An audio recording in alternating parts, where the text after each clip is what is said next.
He showed up at 2 in the morning smelling like someone else's perfume and fresh concrete, and the first thing Kwon Ji-ho did when he walked through the door of his own penthouse was check his phone. Not his wife. His phone. Imani stood in the kitchen doorway in the dress she'd bought 3 weeks ago for their anniversary dinner, still on, because she hadn't been able to bring herself to take it off, not after waiting 6 hours at a table set for two with candles burned down to stubs and food she'd eventually scraped into the trash. She stood there and watched him scroll, and something inside her chest did a thing it had never done before in 5 years of marriage. It went quiet. Not the quiet of patience, not the quiet of a woman who has learned to wait, the quiet of something deciding. Ji-ho looked up, registered the dress, registered her face. And then, and this was the part Imani would replay for months afterward, the part that would keep her awake in a different bed, in a different burrow, he said, "You look tired. You should sleep." That was it. No apology. No explanation offered. Not even the decency of a lie. If you've ever loved someone so completely that you forgot to keep a piece of yourself back, if you've ever given a person everything and then stood in a kitchen at 2 in the morning realizing they don't even know what everything costs, then you already know what Imani felt standing there. You already know what was coming. Before this story is over, one of the most feared men in New York City will burn his entire empire to the ground. He will hand federal investigators the keys to everything he spent 15 years building. He will stand in the street with nothing, no soldiers, no empire, no title, and ask a woman if she can find a reason to stay. Whether she does is not the point. The point is what it costs both of them to get there. Subscribe to this channel and follow this story to the end, because the next one is going to hit even harder. Hit that like button, drop a comment with the city and country you're watching from. This story has already traveled further than I expected, and I want to see exactly how far it goes. The Baeko Syndicate did not advertise itself. That was the first thing anyone with real knowledge of New York's criminal architecture would tell you, not the federal investigators who spent years trying to map it, not the rival organizations who'd lost men trying to penetrate it, not even the people inside it who understood only their specific corner of the machine. The Baeko Syndicate was not a gang. It was not a crew. It was infrastructure, hidden inside legitimate hotel chains, international shipping contracts, commercial real estate, and financial instruments so layered that 3 separate forensic accounting teams had spent combined years trying to follow the money and come up mostly empty. Kwon Ji-ho had built it that way deliberately. He was 35 years old, Korean-born, American-educated, and possessed of the particular kind of patience that most people mistake for coldness. He did not lose his temper. He did not make impulsive decisions. He did not trust people who talked too much or moved too fast.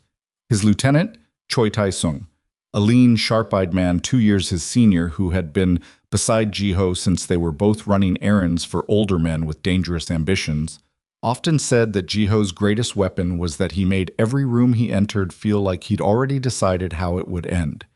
That reputation was not accidental. Ji-ho had worked for it the way some men work for wealth, methodically, without sentiment. But sentiment had found him anyway. It found him in the form of a woman named Imani Brooks at a charity gala 6 years ago. The kind of event Ji-ho attended because visible philanthropy was good business, and because his legitimate companies needed the cover of civic engagement. He had not expected to spend 40 minutes talking to anyone. He certainly had not expected that the woman he ended up talking to would spend those 40 minutes arguing with him about architecture, about the difference between building something that impresses people and building something that serves them, and that she would do it without knowing or caring who he was. He asked her name as she was leaving. She gave it to him like it wasn't a gift. He thought about her for 3 weeks before he did anything about it. That was how he operated, deliberate, measured, certain before he committed. When he finally called her, Imani told him she'd assumed he wouldn't. She said it without bitterness, just as a statement of fact, the way she said most things. He found himself unexpectedly disarmed by a woman who did not perform softness. They dated for 8 months. He married her in a small ceremony with no press, no syndicate presence, nothing that would connect her to his world. His security team vetted the guest list. The venue was chosen for its controlled access points. Even on the day he married the woman he loved, Ji-ho was running threat assessments in the back of his mind. Imani knew he had dangerous business interests. She did not know the scope of it.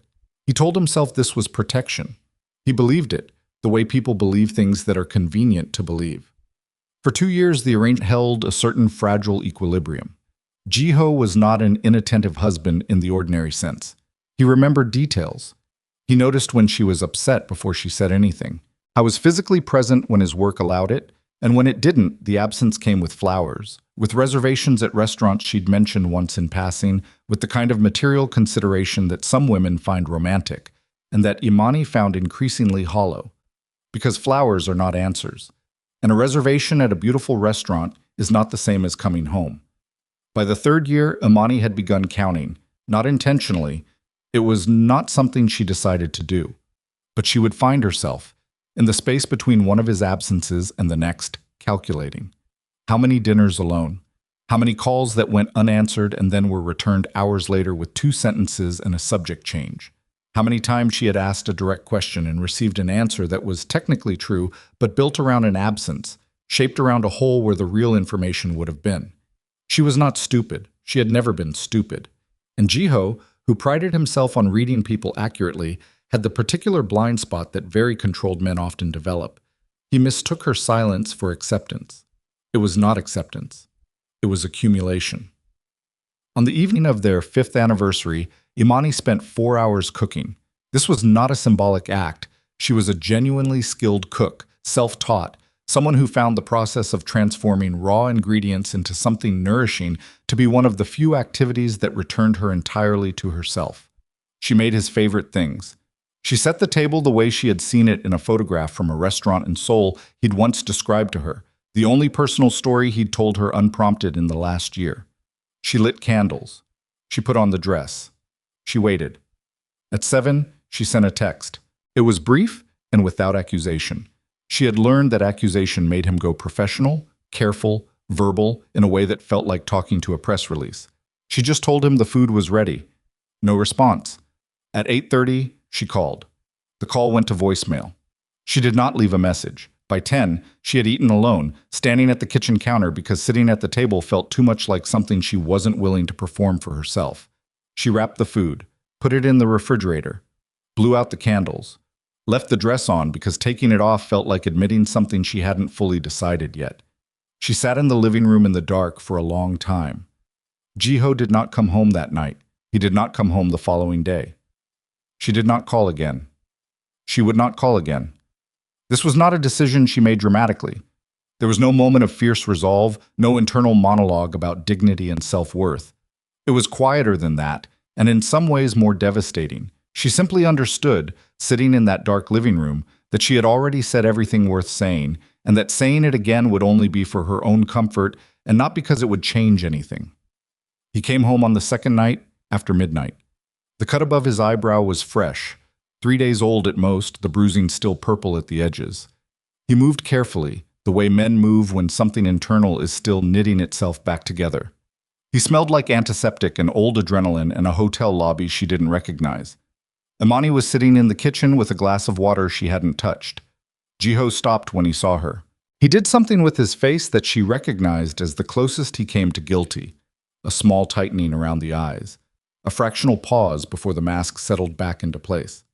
There was a situation, he said. There always is. He pulled out the chair across from her and sat down. This was his version of contrition, making himself physically level with her, removing the height advantage he carried everywhere else. She used to find it considerate. Now she saw it for what it was, a negotiating tactic, even if unconscious. It wasn't safe for you to know, he said. The words landed exactly as they had every time before. And every time before, Imani had let them land and eventually moved past them because there had always been something left to hold on to. Some thread of closeness, some moment that felt like the man and not the institution. Some evidence that the person she married was still somewhere inside the careful machinery of Kwon Ji-ho. She looked at him across the table. She was looking for that evidence now. She didn't find it. You trust men with guns with your life, she said. Every single day you put your actual life in the hands of people you pay. But you can't trust your wife with the truth. She paused, not for effect, but because she was being precise. I'm not asking you to give me names. I'm not asking you to compromise anything operational or whatever you call it. I am asking you whether you understand what it costs me to live inside your silences. Ji-ho's jaw shifted. He looked at the table. I understand it costs you, he said. That's not what I asked. He was quiet for a moment that stretched. Then, I don't know how to give you what you're asking for without putting you in danger. You've been putting me in danger for 5 years, Imani said. You just didn't tell me that either. She stood up from the table. She moved slowly, not theatrical, not storming out, because that wasn't who she was. She walked to the counter where her wedding ring had been sitting since she removed it 20 minutes before he arrived. She had not planned this. She had not rehearsed it. The ring had simply come off when she was washing her face, and once it was off, she had understood that it was not going back on tonight. Maybe not ever. She picked it up and turned back toward him. I gave you everything, Imani said. She placed the ring on the table between them, set it down precisely, not dropped, not thrown. Set down with the care of a woman who understood the weight of what she was doing and chose to do it anyway. Then she walked to the bedroom, took the bag she had already packed, and this was the thing that would stay with Ji-ho longer than anything she said. The bag that had clearly been packed before he arrived, that had been sitting in the closet waiting, which meant this had not been an impulse and had not been a reaction to the heat of the moment, but had been a conclusion. She reached alone over days of silence. She picked up the bag and walked out of the penthouse. Ji-ho sat at the kitchen table and did not move. The ring sat on the table between him and the empty chair where she had been. He stared at it for a long time. Tae-sung came through the door 20 minutes later. He'd been waiting in the hallway. Ji-ho had called him from the car, some wordless instinct that the night was going to require management. Tae-sung was good at reading rooms. He read this one in about 4 seconds, looked at the table, and didn't say anything about the ring. She's not going to her mother, Ji-ho said. It wasn't a question. No, Tae-sung said. Her sister, Brooklyn. Ji-ho nodded. Tae-sung sat down in the chair Imani had vacated. He waited because he knew Ji-ho well enough to know that speaking now would be the wrong move. Ji-ho picked up the ring, held it for a moment, set it back down. The Shin family knows, Tae-sung said quietly. Ji-ho looked up. They've been watching the building for 2 weeks. They knew before tonight that that things were... Tae-sung chose his words carefully. They've been waiting for this. Something changed in Ji-ho's expression. Not panic. Ji-ho did not panic, but a particular kind of cold settled into his face, the kind that people in his world had learned to recognize as the moment before something irreversible happened. She's just his wife, Tae-sung said. A separated wife.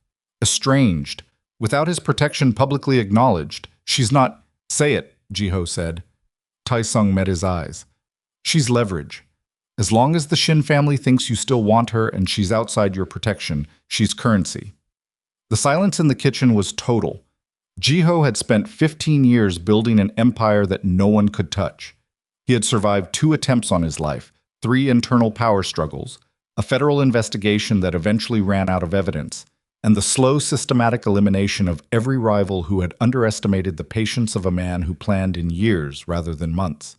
He had never once made a decision from fear. He sat in his kitchen in the early hours of the morning with his wife's wedding ring on the table in front of him, and for the first time in 15 years, he was afraid. Not for himself. For her. Because the thing he had spent 5 years trying to prevent, Imani becoming visible in his world, becoming a target, becoming a variable that other men could calculate, had happened anyway. Not because he had failed to protect her from his enemies, because he had failed to protect her from the silence. And now the silence had become a door, and someone had already walked through it. Tae-sung watched him and waited. Ji-ho stood up from the table. He left the ring where it was. He walked to the window and looked out at the city that had belonged to him for 15 years. All that grid of light and movement and ambition, all those buildings that contained his money and his power and the machinery of everything he had constructed. How many men does the Shin family have near her sister's building? He said. 2 on the block. Maybe more we haven't identified. Pull Sung-jae off the shipping rotation, Ji-ho said. Tell him he's on her.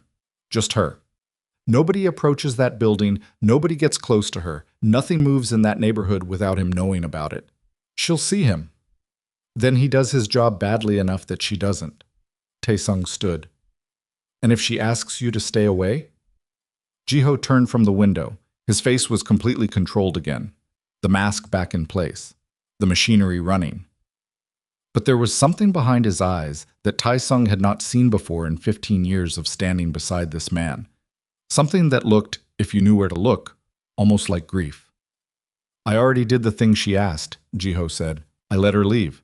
He picked his phone up from the counter. "That's the last time I make that mistake." The bag Imani carried out of the penthouse weighed 19 pounds.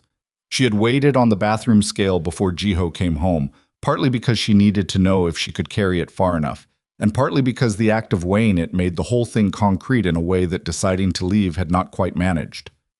19 pounds.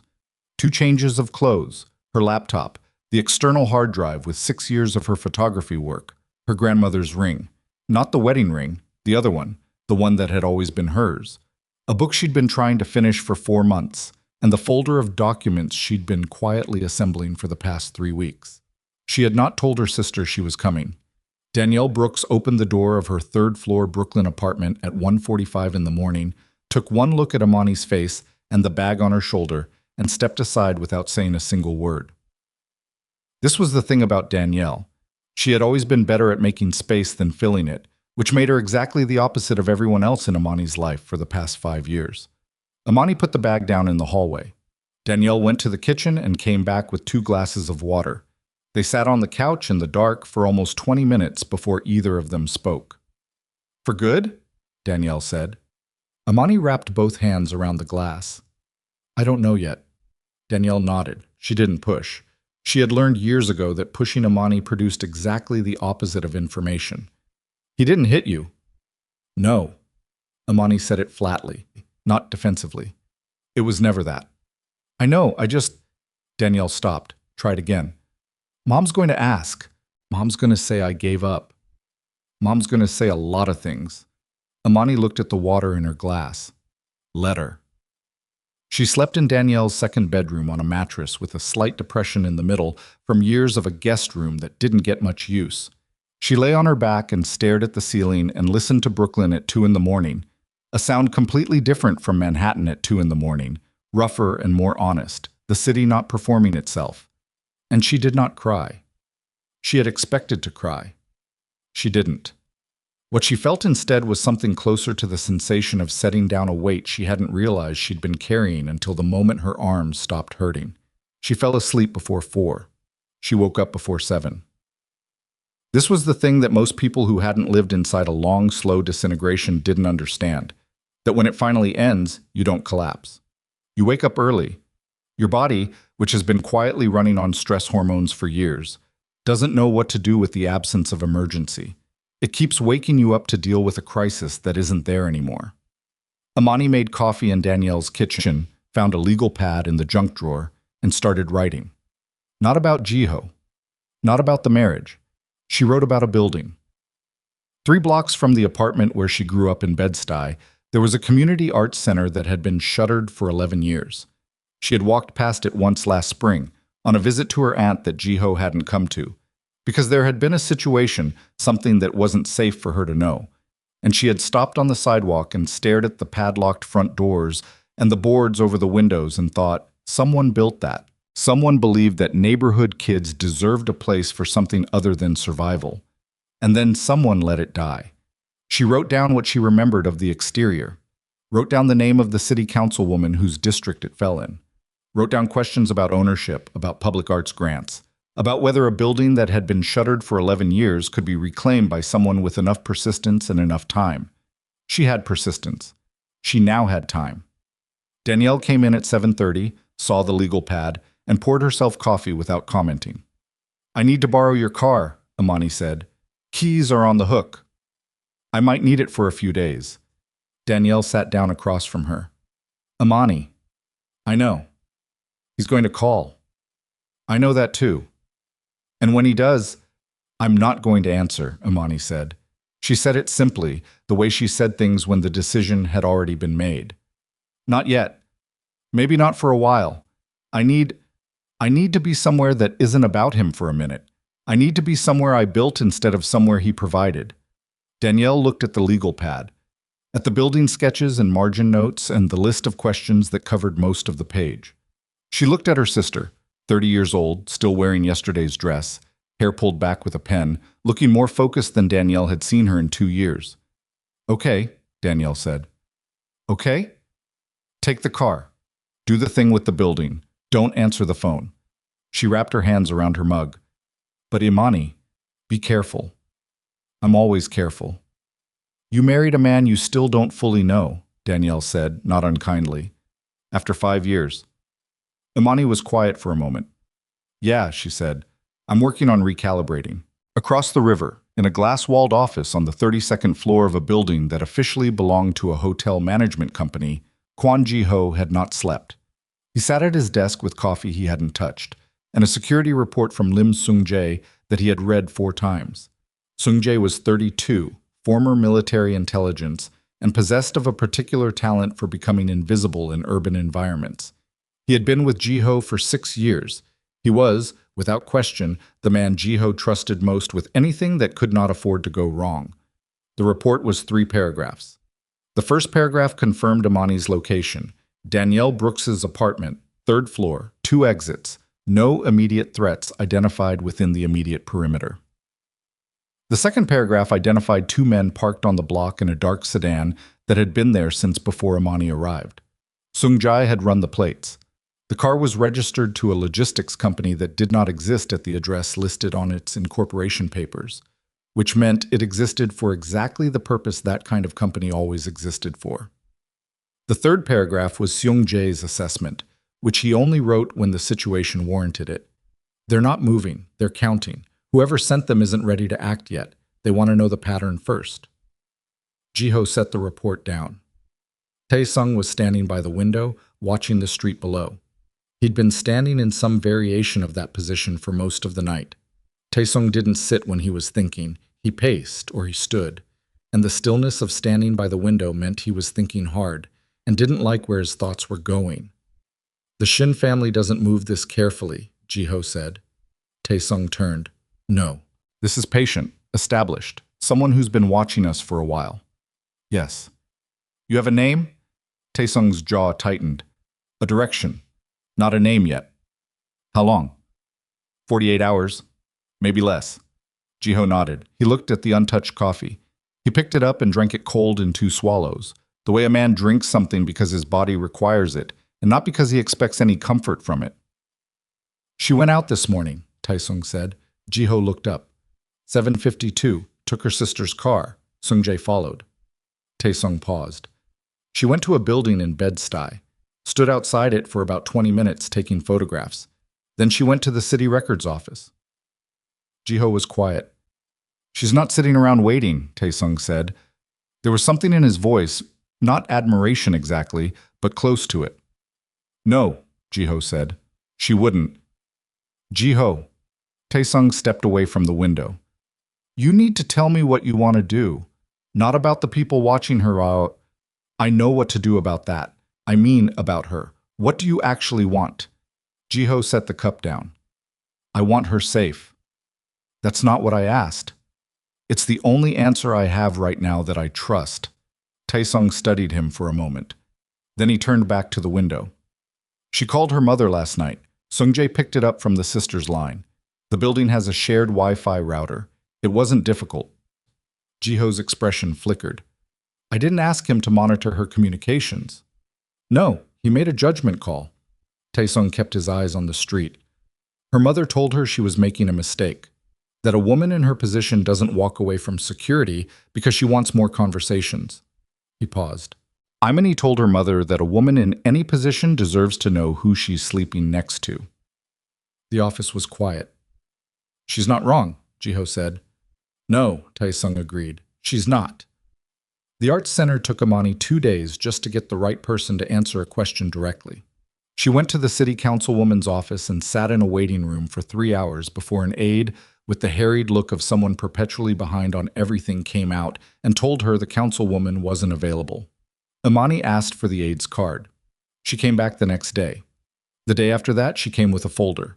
Printed grant histories, community arts funding records, the building's last known operating status, the assessed property value, the tax delinquency history, and a 2-page summary she had written herself at Danielle's kitchen table at 5 in the morning.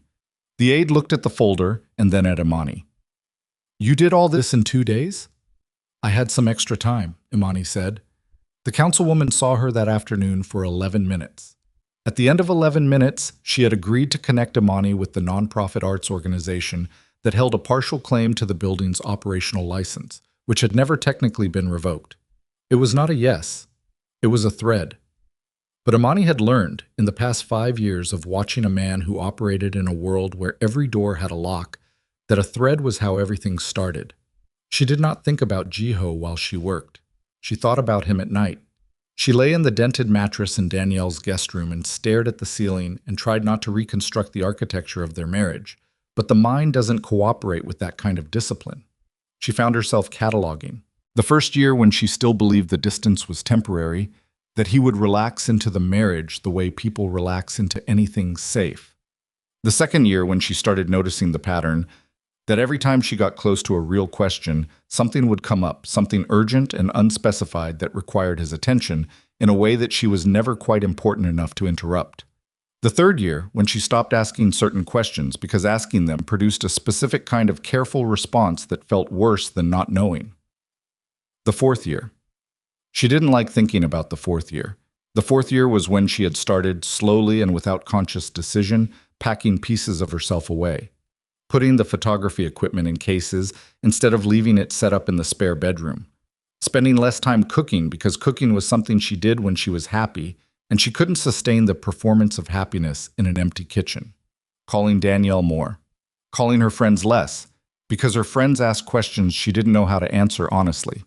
The fifth year had been the quietest year of her life.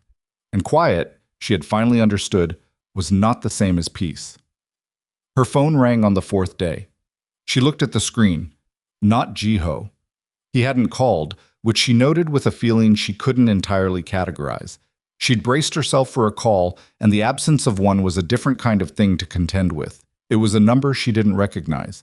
Manhattan area code. She answered it anyway because she had given her number to 4 different city offices in the past 4 days, and it could be any of them. "Mrs. Kwon," said a voice she had heard before. Male, low, careful, Tai-sung. She almost hung up. "I'm not Mrs. Kwon right now," she said. "What do you want?" A pause. "I want to make sure you know that the man in the gray jacket who has been sitting on the bench across from your sister's building since yesterday morning is not one of ours." Imani went still. She was standing at Danielle's kitchen counter. She looked out the window at the street below without meaning to. A reflex, immediate and revealing. There was a man on the bench, gray jacket. She had walked past him twice without registering him. "What does that mean?" she said, and her voice was flatter than she intended.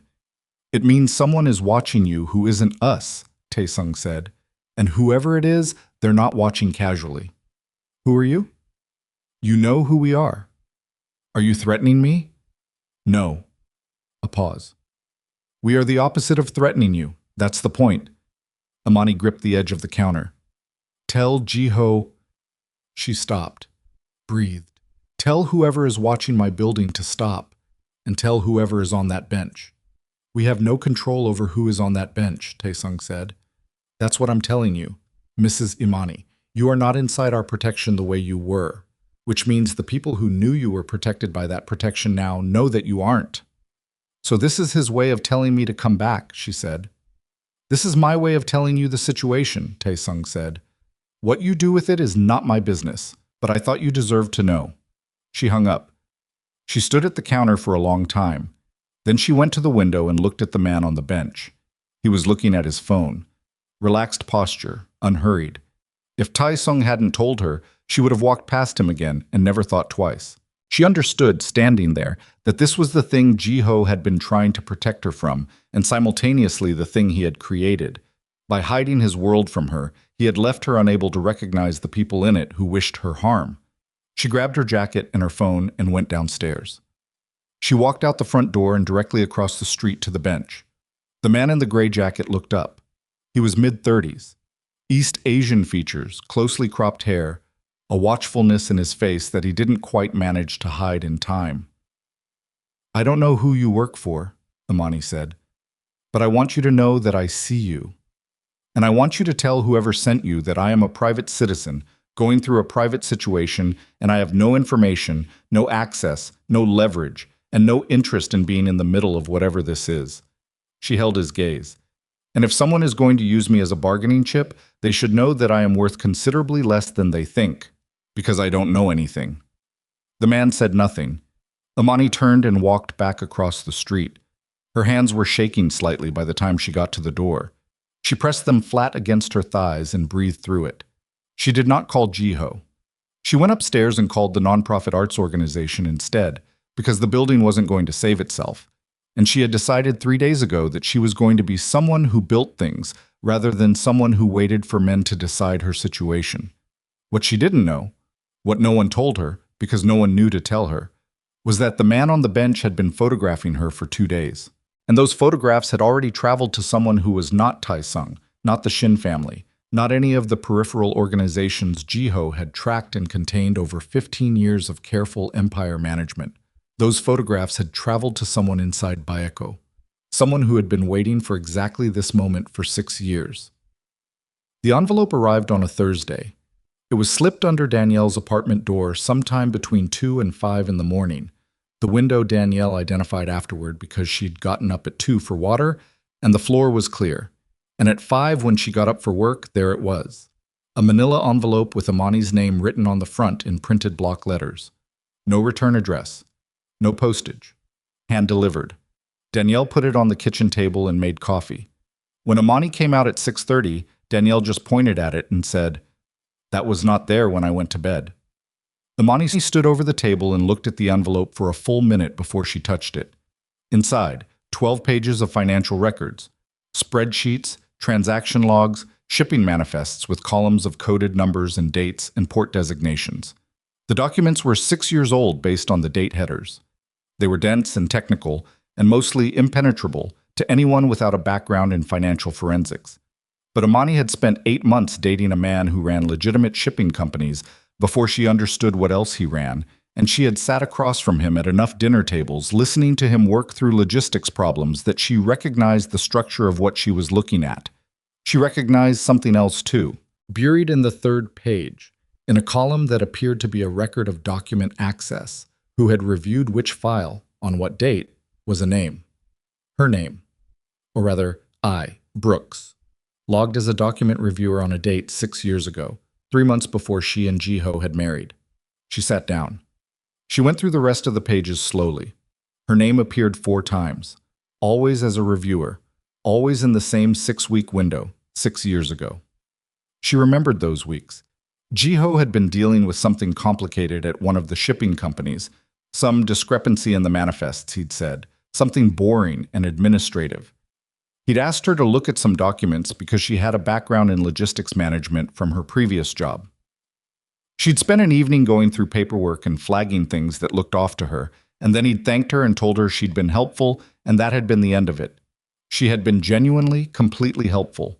She had not known what she was helping with. There was a single typed line at the bottom of the last page. No signature, no context. You already changed everything. Imani read the line 3 times. Then she picked up her phone. She called Ji-ho for the first time since she had walked out of the penthouse. He answered on the first ring, which told her he had been waiting, that his phone had been on and within reach, and probably face up on whatever surface was nearest to him, which told her more about the past 10 days than he would ever say directly. "I have documents," she said. "You know what documents." A silence. Brief. 2 seconds. "Where are you?" "Not at Danielle's. Not telling you where." She paused. "I need you to explain to me what my name is doing in your financial records from 6 years ago, and I need you to tell me the truth. All of it. Not the version of the truth that's shaped to protect me from something." Another silence. Longer this time. "Not on the phone," Ji-ho said. "Then figure out somewhere." "Imani. Ji-ho." Her voice didn't shake. She was proud of that later when she replayed it. "If you tell me to be careful one more time without telling me what I'm being careful of, I will take these documents to the first lawyer I can find and let them figure out what my name is doing in them. Is that what you want?" The silence this time lasted long enough that she wondered if she'd miscalculated. Then, "The coffee shop on Atlantic, noon." I'll be there at noon, she said. Come alone. She hung up. Danielle was standing in the kitchen doorway. She had heard enough. Her expression was careful, not alarmed, not sympathetic, the face of a woman who has spent years watching her sister navigate something she couldn't fully see and has learned to hold the worry somewhere internal where it doesn't crowd the room. I have to go meet him, Imani said. I know. I might be angry when I come back. I'll have wine. Imani looked at her sister. Thank you for the last 10 days. You can thank me when you know what you're actually thanking me for, Danielle said. Go find out what the man's been hiding. The coffee shop on Atlantic Avenue had 9 tables and a counter and a ceiling fan that moved slowly enough that it was mostly decorative. Ji-ho was already there when Imani arrived at noon. He had taken a corner table, she noted this, the way he still automatically positioned himself with his back to the wall and a sightline to both exits, the way that kind of calculation was simply part of how he occupied space, as automatic as breathing. He looked like he hadn't slept in 10 days. She wondered if she looked the same. She sat down. A server came by immediately. Ji-ho had already ordered coffee. She asked for the same.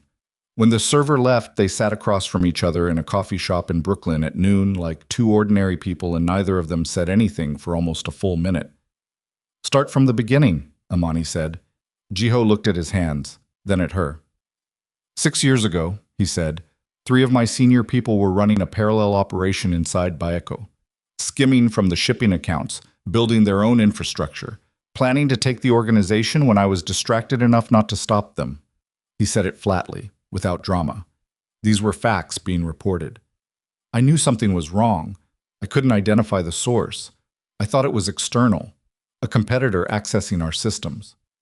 Imani waited. I asked you to look at the manifest, he said. I told you it was an administrative discrepancy. His jaw shifted. You spent 4 hours going through documents and you flagged 11 irregularities. You circled them in red pen and wrote notes in the margins and handed them back to me and said, you said, whoever is doing this is trying to make it look random, but it's not random, it's a pattern. The coffee arrived. Neither of them touched it. Those 11 irregularities were the exact transaction points the 3 men were using to move money out of the organization, Ji-ho said. Your analysis gave me everything I needed to identify them. Within 2 weeks, all 3 were gone. He stopped. You saved my life, Imani.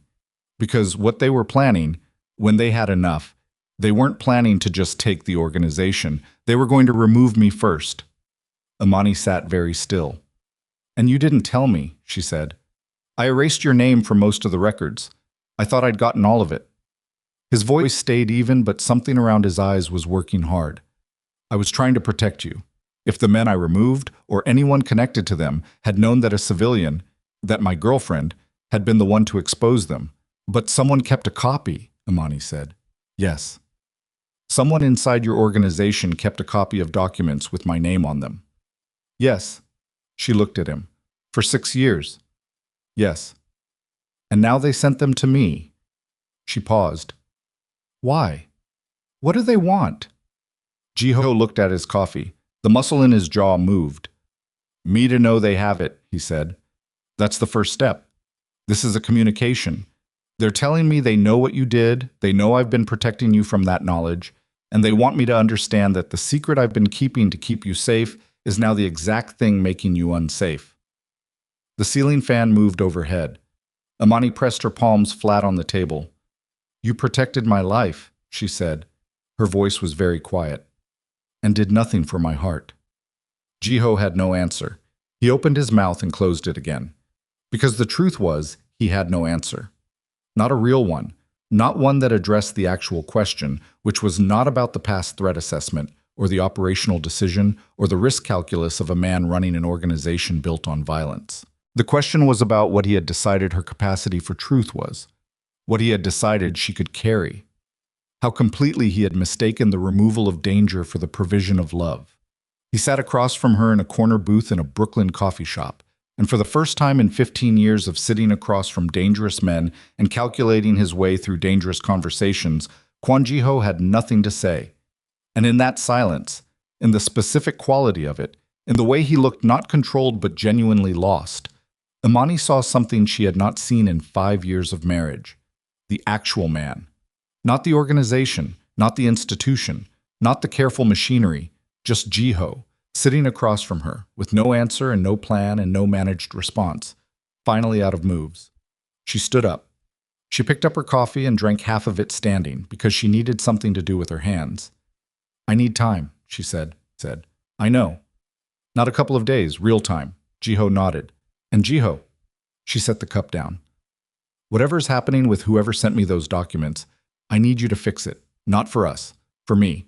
Because whoever has my name in a file has my name in a file, and that's not something I'm willing to spend the rest of my life pretending isn't happening." She picked up her bag. "And I'm going to finish rebuilding that art center," she said. "Whatever else happens, I'm going to finish it." She walked out. Ji-ho sat at the corner table with 2 cups of coffee and watched her go through the window as she crossed the street, watched until she was out of sight, and then he pulled out his phone. He called Tae-sung. "It's internal," he said when Tae-sung answered. A pause on the other end. "How certain?" "Certain enough." Ji-ho looked at the door Imani had walked through. The documents they sent her, only 6 people in the entire organization had access to those records after I scrubbed them. 6. I removed 3 of them 6 years ago. He paused. "That leaves 3. Ji-ho?" "I know. If it's who I think it might be." "I know, Tae-sung." Another silence. "This changes everything," Tae-sung said. Ji-ho looked at the table, at the 2 cups going cold, at the indentation in the chair cushion across from him where Imani had been sitting. "Yes," he said. 3 names. That was what Ji-ho came back to, sitting in the corner booth after Imani had gone, after the coffee had gone fully cold and the server had stopped pretending not to notice that he'd been at the same table for 40 minutes without ordering anything else. 3 names. Of the 6 people who had retained access to the scrubbed financial records, 3 were gone. Removed 6 years ago, cleanly, in the way that Ji-ho removed people who became liabilities. That left 3 who were still inside Baeko, still inside the organization, still in rooms where decisions were made and information moved, and the machinery of 15 years of careful construction continued to operate. He knew all 3 of them, had trusted all 3 of them in different ways, for different reasons, to different degrees. He paid for the coffee he hadn't drunk and walked out into the Brooklyn noon and stood on the sidewalk for a moment with his phone in his hand, squinting against the light, and did the thing he did when a calculation was going badly.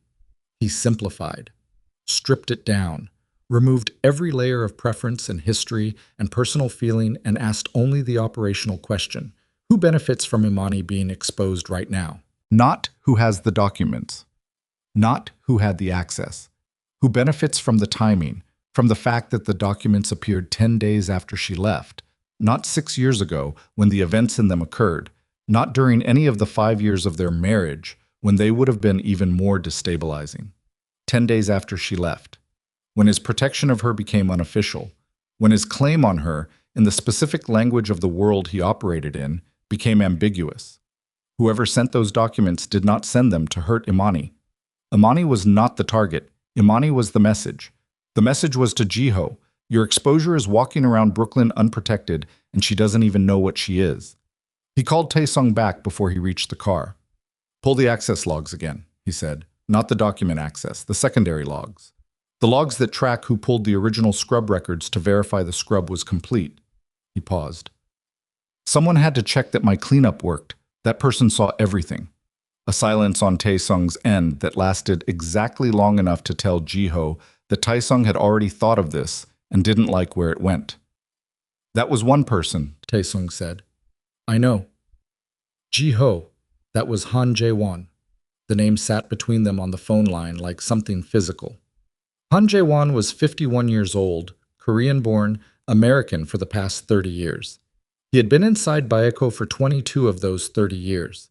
He had been Ji-ho's operational director, his second, in everything that mattered, behind Tae-sung in loyalty, but ahead of Tae-sung in institutional knowledge, since Ji-ho took control of the organization 9 years ago. He knew where everything was. He had helped build most of it. I was also the man Chairman Yoon Dae-hwan had originally placed inside Baeko's infrastructure before Ji-ho was old enough to run it. "He was Yoon's man first," Ji-ho said. Not a question. "He's been your man for 9 years. That's not the same thing." Another silence. "No," Tae-sung said. "It's not." Ji-ho stood on the Brooklyn sidewalk and thought about 9 years of meetings and decisions and shared information and the specific texture of a trust that he now had to examine from the outside, the way you examine a structure you've been living inside. Suddenly aware that what felt like solid ground might have been built on something that was always waiting to shift. Find out where he is, Ji-ho said. Don't approach him. Don't change anything. I want to know his movements for the past 3 weeks. And if his movements connect to the Shin family, then we know, Ji-ho said, and we deal with it when we know. He got into the car. Sung-jae was in the driver's seat. He didn't ask how the meeting had gone. He pulled into traffic and drove, and Ji-ho sat in the back and watched Brooklyn move past the window and thought about a woman who had spent 4 hours going through shipping manifests 6 years ago and had casually, almost accidentally, handed him the thread that had saved his life, and who had spent the 5 years since that evening living inside the consequences of it, without ever being told what the consequences were. He thought about what she'd said. You protected my life and did nothing for my heart. He had never, in 9 years of running an organization, in 15 years of a world that measured everything in threat assessments and leverage and the management of information, he had never had a conversation that left him without a response, without a move, without at least the architecture of a strategy.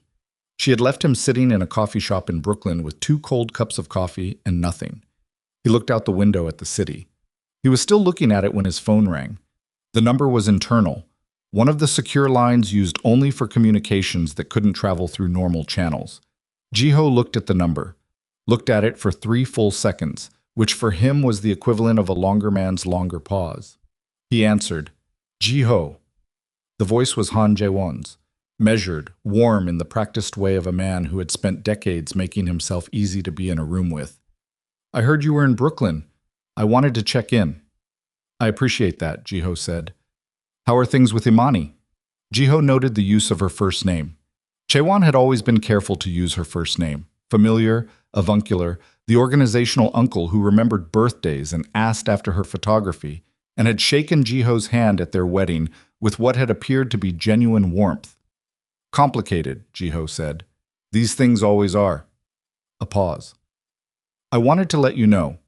Chairman Yoon has been asking questions about the separation, about what it means for the organization's stability. Another pause, just a fraction of a beat too long. I've been managing his concerns, but I wanted you to hear it from me directly. I appreciate that, Ji-ho said again, using exactly the same inflection. He's suggesting that a public statement might be wise. Something that makes clear the situation is, I'll handle Yoon, Ji-ho said. Of course. A warmth in the voice that Ji-ho was now hearing differently. Not warmth, he realized, but something that performed warmth the way a set performs a location, all the right visual cues without the actual geography. I just wanted you to know I'm here, whatever you need. I know, Ji-ho said. Thank you, Chaewon. He hung up. He looked at Sung-jae's eyes in the rearview mirror. Sung-jae had heard enough of it. His expression said so. He called me, Ji-ho said quietly. He called me to tell me Yoon is asking questions, which means he's already talking to Yoon. He's telling Yoon the organization is unstable. He's managing Yoon's concerns about me. He paused. Which means he's also managing Yoon toward something. Sung-jae's hands adjusted slightly on the wheel. He's been in this organization for 22 years, Ji-ho said. He knows everything, every account, every route, every contact, every piece of leverage I have on every corrupt official in 3 states. He looked out the window. And now he knows that Imani is outside my protection and that someone has sent her documents with her name on them and that I cannot respond to that threat the way I would respond to any other threat, because responding to it would mean acknowledging publicly that she matters. Which means he owns the situation, Sung-jae said. For now, Ji-ho said. The car moved through Brooklyn traffic. Ji-ho's phone buzzed. A text from Tae-sung, 4 words. Chaewon met with Shin family. Ji-ho read it twice. He put the phone in his pocket. He looked at the ceiling of the car for a moment. Just a moment. A single breath's worth of something that was not quite composure failing but was as close to it as he'd come in a long time. Then he said, Take me to the Arts Center. Sung-jae looked in the rearview mirror. She's there, Ji-ho said. I need to see it. He didn't go inside. He had Sung-jae stop half a block down and he sat in the car and looked at the building. The boards were coming off the windows. Two of the four front windows were already exposed, the glass behind them grimy but intact. There was scaffolding on the left side of the facade where someone had started work on the exterior. A truck was parked in front, and two men in work clothes were carrying material through the front entrance. Imani was on the front steps talking to a woman with a clipboard. She was pointing at the upper facade, making some kind of structural argument with her hands. The woman with the clipboard was nodding. Imani's posture was completely different from anything Ji-ho had seen in the last 2 years of their marriage. She was forward-leaning, animated, certain, the posture of someone on their own ground. He watched her for 3 minutes. Then he told Seung-jae to drive. That night, Tae-sung came to Ji-ho's office with everything. He spread it on the desk and walked Ji-ho through it the way he always walked Ji-ho through intelligence, chronologically, without editorializing, letting the sequence tell its own story. Chae-won had been in contact with Chairman Yoon independently of Ji-ho for at least 8 months. He had been feeding Yoon information about Ji-ho's management decisions, framing them as stability concerns. He had been in contact with at least one member of the Shin family for 6 weeks. And 3 days ago, 3 days before the envelope appeared under Danielle's door, he had met in person with a man named Shin Byung-ho, the Shin family's operational head, at a restaurant in Flushing. The meeting lasted 90 minutes. What did they agree to? Ji-ho said. Tae-sung looked at the papers on the desk. We don't have audio. But the timing is, the meeting was Wednesday. The envelope was Saturday. Ji-ho nodded. He's giving the Shin family the shipping routes, Tae-sung said. That's our best assessment. East Coast, the whole network. We think in exchange for their support in a move against you, with Yoon's backing. Ji-ho sat back in his chair. He had built the East Coast shipping network over 8 years. It was the single most valuable piece of Baeko's infrastructure.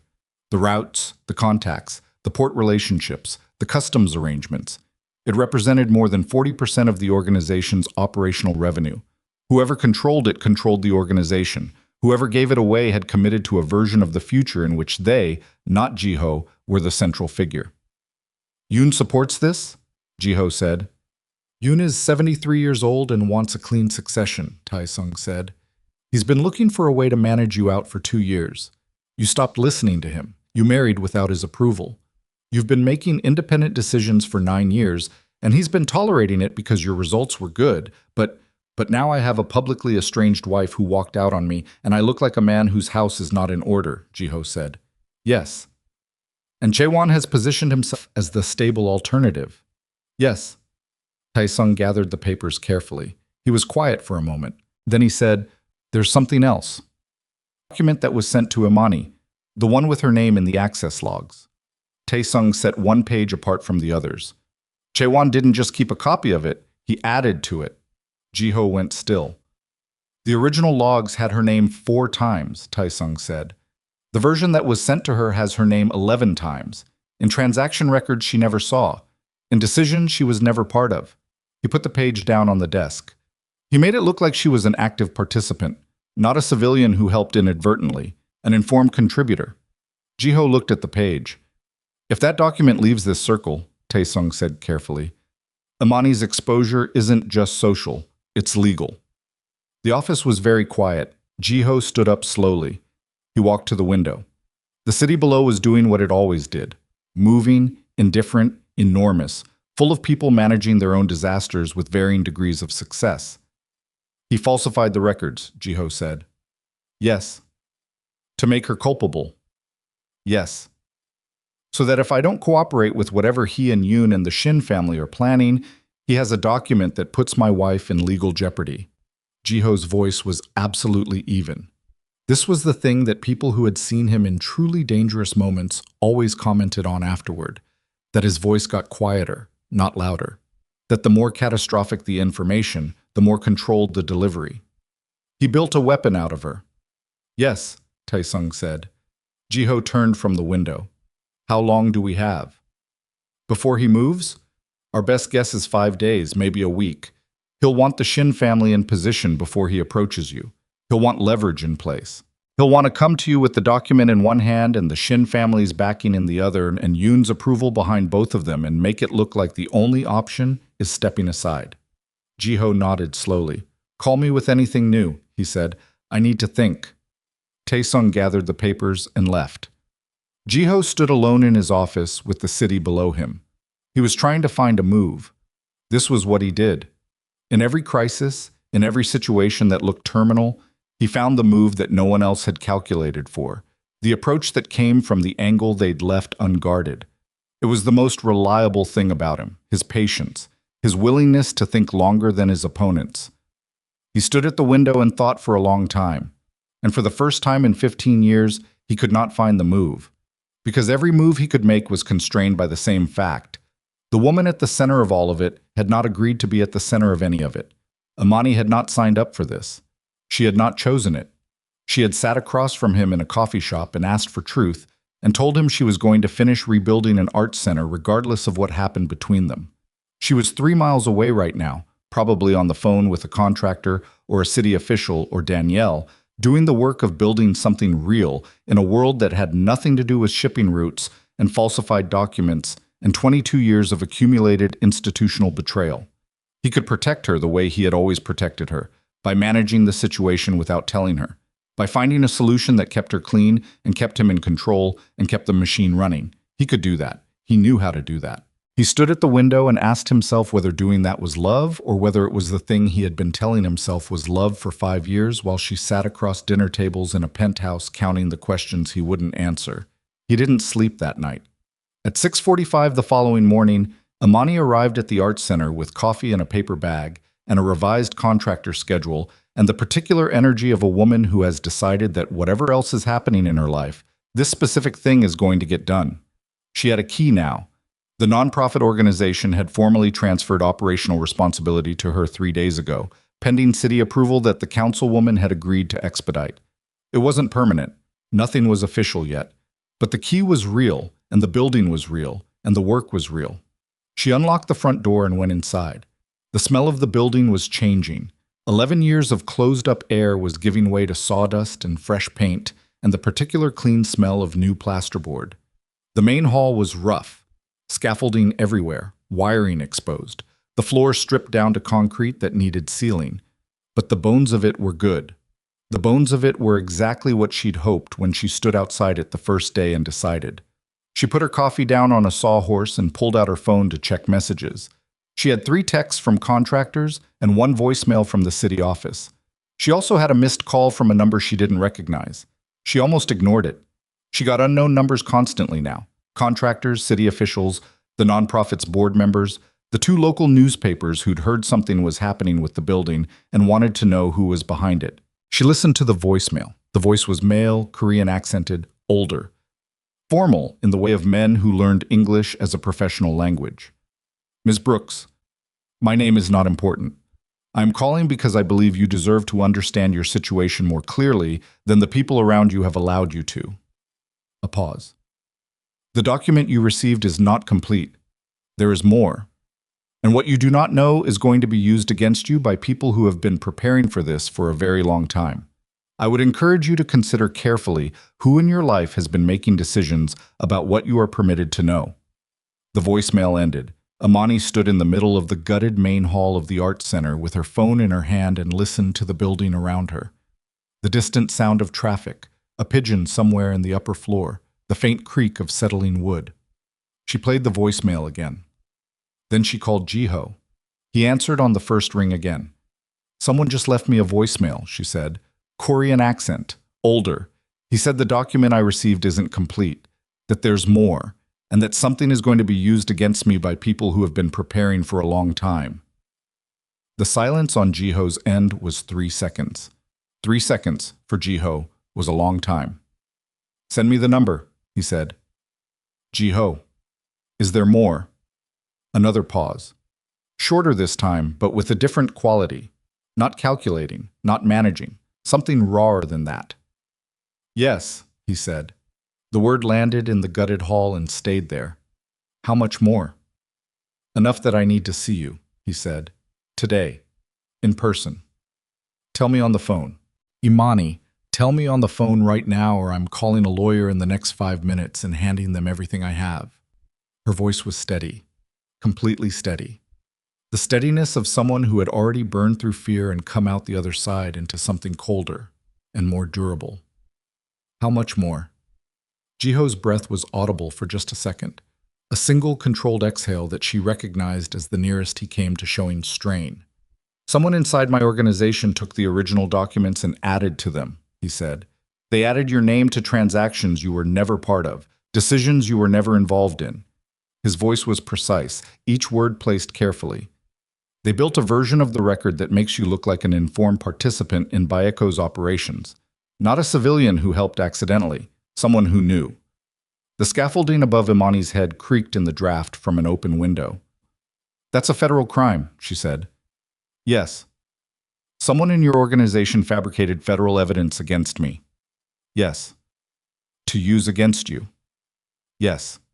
She sat down on the concrete floor. Not dramatically. Her legs just made the decision, and she went with it, sitting cross-legged in the middle of the gutted main hall with sawdust on her jeans and her coffee going cold on the sawhorse across the room. Who?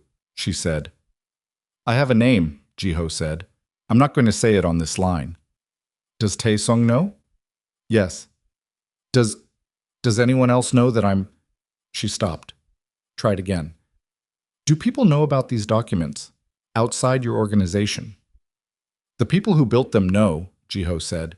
The family they're working with knows. That's currently 3 to 5 people. And if they use them? Ji-ho was quiet. Ji-ho, if they use them. They would go to a federal prosecutor, he said, with fabricated records that have your name on 11 separate transactions. And a prosecutor looking to build a case against Baeko would have significant incentive to take the simplest path, which would be me, Imani said. The civilian, the wife, the one without a lawyer already in place and 20 years of operational security around her. Yes. She looked up at the ceiling of the arts center, at the exposed rafters and the water stain in the corner and the scaffolding going up toward the skylight that she had already decided was going to be cleaned and uncovered because the building deserved light. She had come here to build something. She had come here to build something that had nothing to do with any of this. You have to fix it, she said. Her voice was quiet, but there was nothing uncertain in it. Whatever it takes, whatever you have to do. You fix this. I'm working on it. No. She stood up from the concrete floor, brushed sawdust off her jeans, picked up her coffee. I'm not a part of your organization. I was never part of your organization. I spent 4 hours looking at documents 6 years ago because you asked me to, and now someone has spent 6 years building a case that says I was complicit. The coffee was cold. She drank it anyway because her hands needed something to do. I'm standing in a building in Bed-Stuy trying to put music classrooms back in a neighborhood that hasn't had them for 11 years. I'm not going to spend the rest of my life paying for a decision that was never mine to make. I know, Ji-ho said. Do you? Because 5 years of knowing and 5 years of doing are 2 very different things. He didn't answer that. She didn't expect him to. She hung up and stood in the middle of the hall and looked at the walls around her. Rough, finished, stripped down to their structural truth, all the decorative layers gone, nothing between her and what the building actually was underneath everything it had been. She thought, this is where we are. Then she picked up her phone and called her contractor and told him she needed the main hall framing completed by Friday and that she didn't care what it cost, because the building was not going to wait for anyone's crisis to resolve, and neither, she had decided, was she. Ji-ho's phone rang 40 minutes later. Not his personal line, not the secure organizational line, his private number, the one that existed for a specific category of contact, a category so narrow that the number had been active for 9 years and received fewer than a dozen calls. He looked at the screen. Han Jae-won. Ji-ho stood in his office and looked at his phone ringing on the desk and thought, this is earlier than I expected, which means he knows I know, which means someone told him, which meant there was a 4th person he hadn't accounted for. He picked up the phone. Jae-won, he said. I think it's time we talked, Han Jae-won said. The warmth was gone from his voice. What was underneath it was something older and harder and significantly more honest. Not through intermediaries, not through reports, just the 2 of us. I agree, Ji-ho said. Tonight, my office. 8 o'clock. I'll be there at 8, Ji-ho said. He hung up. He called Tae-sung immediately.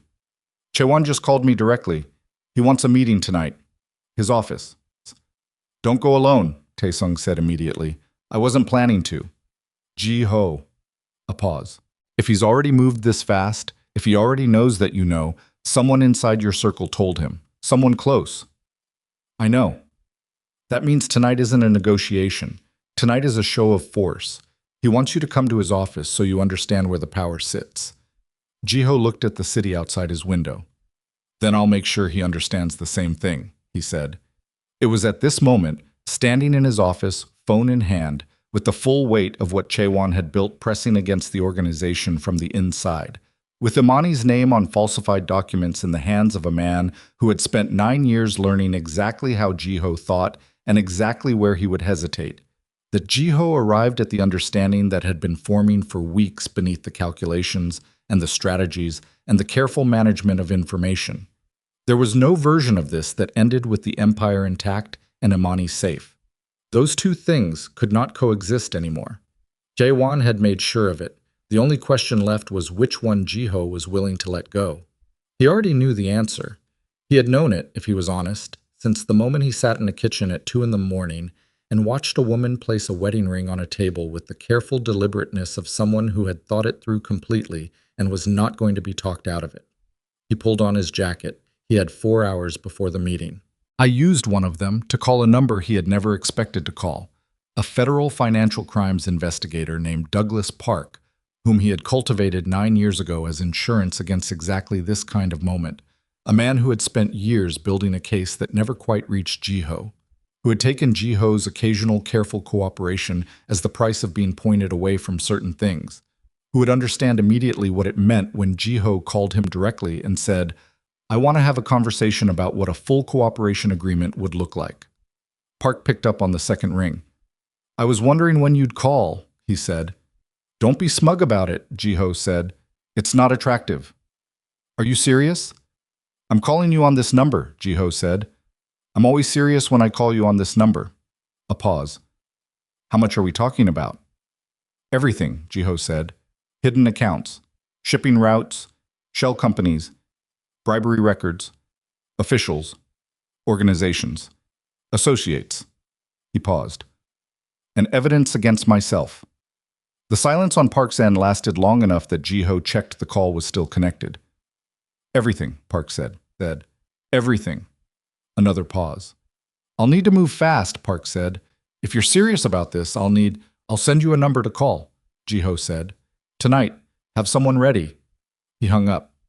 He sat for a moment, then he stood up, straightened his jacket, and went to find Tae-sung, because there was still the meeting with Chae-won tonight, and Ji-ho was not going to walk into that room without making absolutely sure that Chae-won understood, in the specific, unambiguous language of men who operated in this world, that the game he thought he was playing had already changed. Outside, 3 miles away in Brooklyn, 2 teenagers were finishing the last section of a mural on the main hall wall of the Arts Center, guided by Imani's eye and Imani's hand, painting something enormous and vivid and full of color onto a surface that had been blank and gray for 11 years.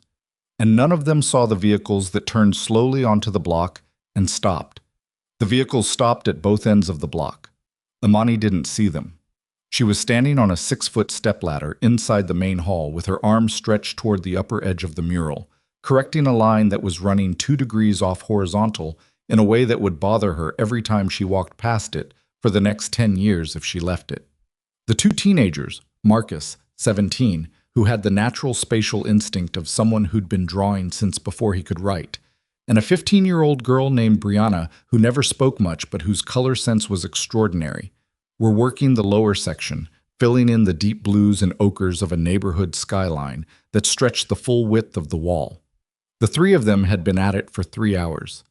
The main hall smelled like paint and concrete dust and the cold coffee Imani kept forgetting to throw away. Sung-jae was outside. He had been outside for 11 days, different positions, different distances, always within a response window he had calculated based on the building's entry points and the neighborhood's foot traffic patterns. He had a good read on the block by now. He knew which cars belonged to residents, which belonged to the contractors, which were the 2 journalists who kept parking across the street hoping Imani would come out for a quote. He knew immediately that the vehicles at both ends of the block did not belong to any of those categories. Four-door sedans, dark, not quite matching but close enough that the coordination was obvious to anyone looking for it. 3 vehicles total, 2 at the north end, 1 at the south. The engines cut within 30 seconds of each other. Nobody got out immediately. Seung-jae was behind the wheel of his own car, parked mid-block, angled so he could see both ends. He kept his body still and his eyes moving and his right hand on his phone. He called Ji-ho first. Ji-ho was in a car 4 minutes away, en route to Han Jae-won's office building, Tae-sung in the passenger seat beside him, going through documents on a tablet. Ji-ho picked up before the second ring. "I have 3 vehicles on the block," Seung-jae said. "Coordinated. Nobody moving yet. I count at least 6 men, maybe more." Ji-ho said nothing for a moment. "She's inside?" Ji-ho said. "Yes. 2 kids with her." "How long before they move?" 5 minutes, maybe less. They're doing a perimeter read." "Pull her out." "She's not going to—" "Pull her out now, Seung-jae." Seung-jae got out of the car. He moved at a pace that was fast without being a run. Fast enough to cover the distance, controlled enough not to trigger movement from the vehicles before he was inside the building. He pushed through the front door of the Arts Center and crossed the main hall in 12 steps and stopped at the base of Imani's ladder. "We need to leave," he said. Imani looked down at him. Her expression went through several things quickly. Surprise, irritation at the interruption, and then something more careful as she read his face. Seung-jae had a face that did not perform alarm. It didn't need to. The absence of his usual stillness was enough. "What's happening?" she said. "Right now we need to move. I'll explain outside." "I'm not leaving—" She looked at Marcus and Brianna. "I'm not leaving them here." "Nobody's staying here," Seung-jae said. Marcus had already put his brush down. He was 17 and from this neighborhood, and he had a 17-year-old's instinct for when an adult who carries himself a specific way says it's time to go. An instinct that had been calibrated by a lifetime of knowing which situations required argument and which required movement. He grabbed Brianna's arm. "Come on!" Brianna looked at the unfinished section of the mural. "Leave it," Imani said, coming down the ladder. "We'll finish it." They went toward the front door. Seung-jae stopped them. "Loading entrance. Back." He moved them through the main hall toward the rear of the building, through the corridor that smelled of old wood and fresh primer, past the rooms that would eventually be music classrooms and studio spaces, to the loading entrance that opened onto the narrow service alley behind the building. Imani's hand was on Marcus's shoulder. Brianna was close behind her. Seung-jae was at the rear, moving backward, watching the corridor behind them. They were 15 feet from the loading door when Seung-jae's phone buzzed twice in quick succession. He checked it without stopping. "Tae-sung. They're moving. North end." He pushed them faster. "Go! Now!" Imani grabbed the loading door handle and pushed. The door swung open into the alley. Cold air, the smell of old pavement and garbage containers, the narrow strip of gray sky between 2 buildings. She went through first, then Marcus, then Brianna. Seung-jae came through last and pulled the door shut behind him. The alley ran east to west. Seung-jae pointed west. "Walk. Don't run until I say." They walked. Imani's hand found Marcus's sleeve. Brianna was pressed close to the building wall, her paint-stained hands balled into fists at her sides. Behind them, through the loading door, they could hear it. The sound of the front entrance giving way, footsteps on the bare concrete of the main hall, voices speaking in Korean that bounced off the stripped walls and traveled clearly through the building. Brianna made a small sound. "Keep walking," Seung-jae said. His voice was completely level. They reached the end of the alley. Seung-jae looked both ways. Then he said, "Now." They ran. In the front of the Arts Center, 5 men moved through the main hall and found nobody. The mural was half finished on the wall. 3 cups of coffee sat on a sawhorse. A stepladder stood in the middle of the floor. The man leading them stood in the center of the hall and looked at the ladder and took out his phone. He made a call. It lasted 20 seconds. Then he turned to the others and they went back out the front entrance. The vehicles were pulling away from both ends of the block by the time Ji-ho and Tae-sung arrived. Ji-ho got out of the car before it fully stopped. He stood on the sidewalk in front of the Arts Center and looked at the building. Front door intact, no visible damage. The block quiet again in the way that follows something that didn't quite happen. His phone rang. "Seung-jae." She's out, 2 blocks east, all 3 of them. Ji-ho closed his eyes for exactly 1 second. Keep her where she is, he said. I'm coming. He found them in the doorway of a laundromat 2 blocks from the art center, Imani standing with her back against the wall and her arms crossed over her chest, Marcus sitting on the floor with his knees up, Brianna standing beside him, still holding a paintbrush she'd apparently carried out without realizing it. Ji-ho stopped in front of Imani. She looked at him. Her face was controlled. She was breathing harder than normal, and her jaw was set in the way it set when she was managing something that wanted to come out faster than she was willing to let it. Are you hurt? He said. No. He looked at Marcus and Brianna. Anyone? We're good, Marcus said. He was looking at Ji-ho with the assessing look of someone trying to calculate exactly what species of trouble this man represented. Ji-ho looked back at Imani. I need to get all 3 of you somewhere safer than this block. Those were your people, Imani said. No. Then who? Jaewon's people, Ji-ho said, working with the Shin family. He said it without cushioning it, because there was no time and because she had asked for the truth and he was done calibrating the dosage. They came for you because they want leverage over me, and they knew I'd pull Seung-jae off the shipping surveillance to watch this building, which is exactly what I did, and they used that window. Imani absorbed this. Her face didn't change much, just something in her eyes, a hardening, a kind of cold anger that was different from the hurt anger of the past weeks, more focused. They used the art center, she said. Yes. They came here. Yes. She looked at the paintbrush in Brianna's hand, at the teenager standing against the laundromat wall with paint on her jeans and her chin up and her eyes very bright. Something crossed Imani's face that Ji-ho didn't have a word for. Fix it, she said. Tonight. That's where I'm going, Ji-ho said. He turned to Seung-jae. Take them to the secondary location, not Danielle's, the place on Flatbush. Seung-jae nodded. Ji-ho looked at Marcus and Brianna. I'm sorry this happened near you. He meant it plainly, without performance. You'll be safe tonight. Marcus looked at him for another moment. Then he said, That mural's not done. It'll get done, Ji-ho said. He got back in the car. Taesung had been on the phone the entire time. He lowered it as Ji-ho got in. Chaewon knows you're not coming to the 8 o'clock meeting, he said. Good, Ji-ho said. Then he knows I know what tonight was. He'll move faster now. So will we. He looked at Taesung. How long to get everything to park?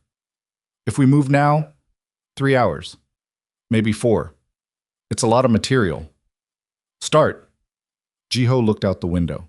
Everything. Don't pace it. Don't manage it. All of it goes at once. Taesung looked at him. In 11 years of working beside this man, Taesung had seen Ji-ho make dozens of decisions that other people would have called reckless, and that Ji-ho had made correctly every time because they weren't reckless.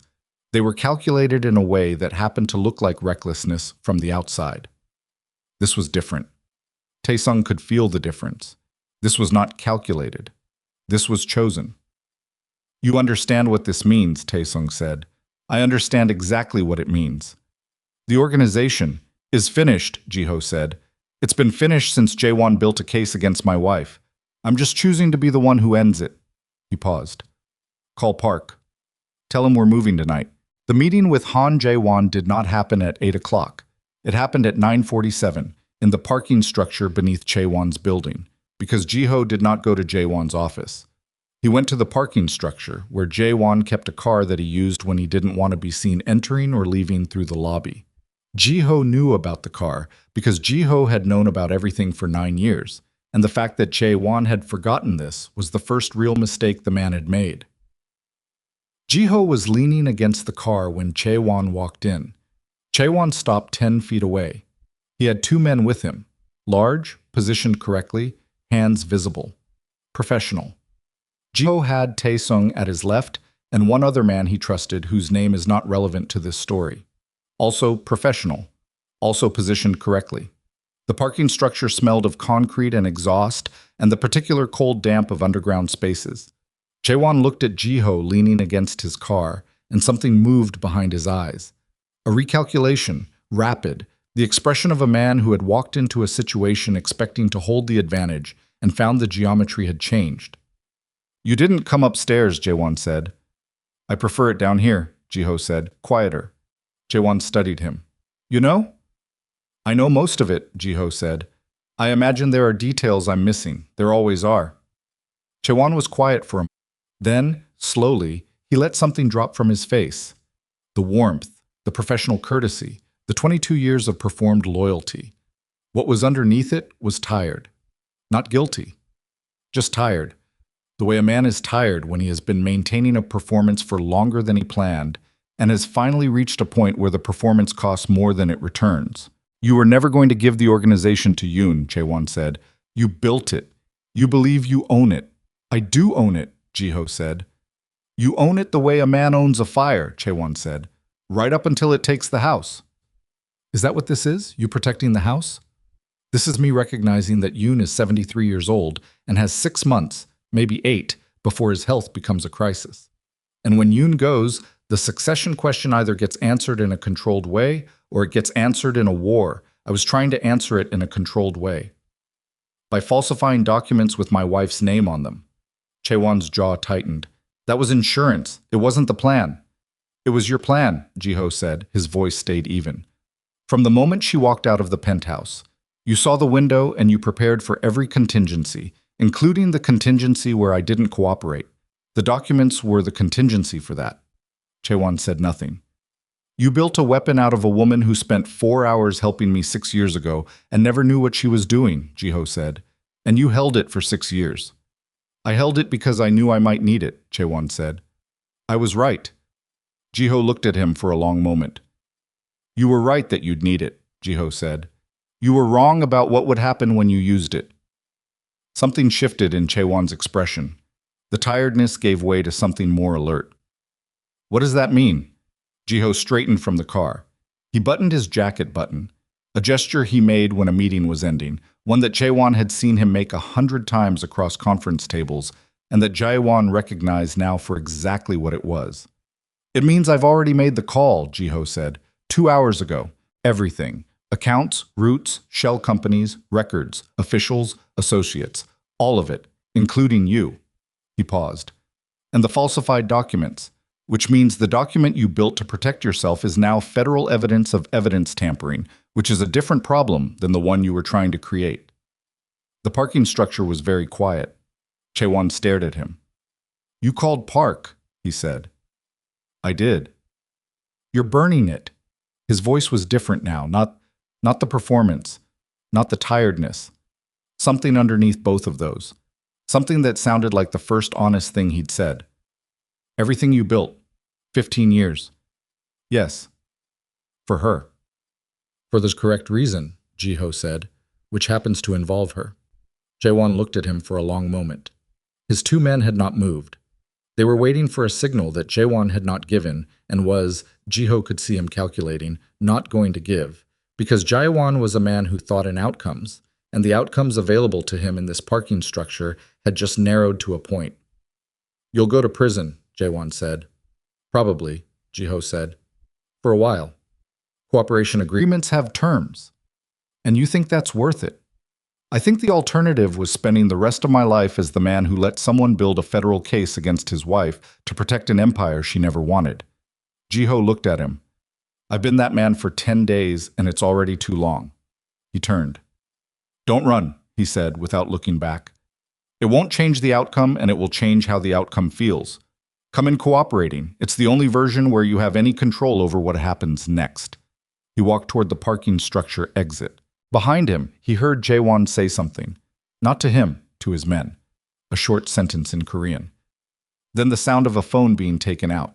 Ji-ho kept walking. Tae-sung fell into step beside him. He's calling Yoon, Tae-sung said quietly. Let him. Yoon's already finished. He just doesn't know it yet. They came out of the parking structure into the night air, and Ji-ho stopped on the sidewalk and breathed. The city was doing its thing.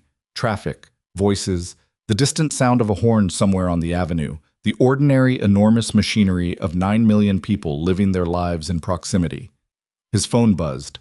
Park. Assets received. Moving now. This is going to be a long night.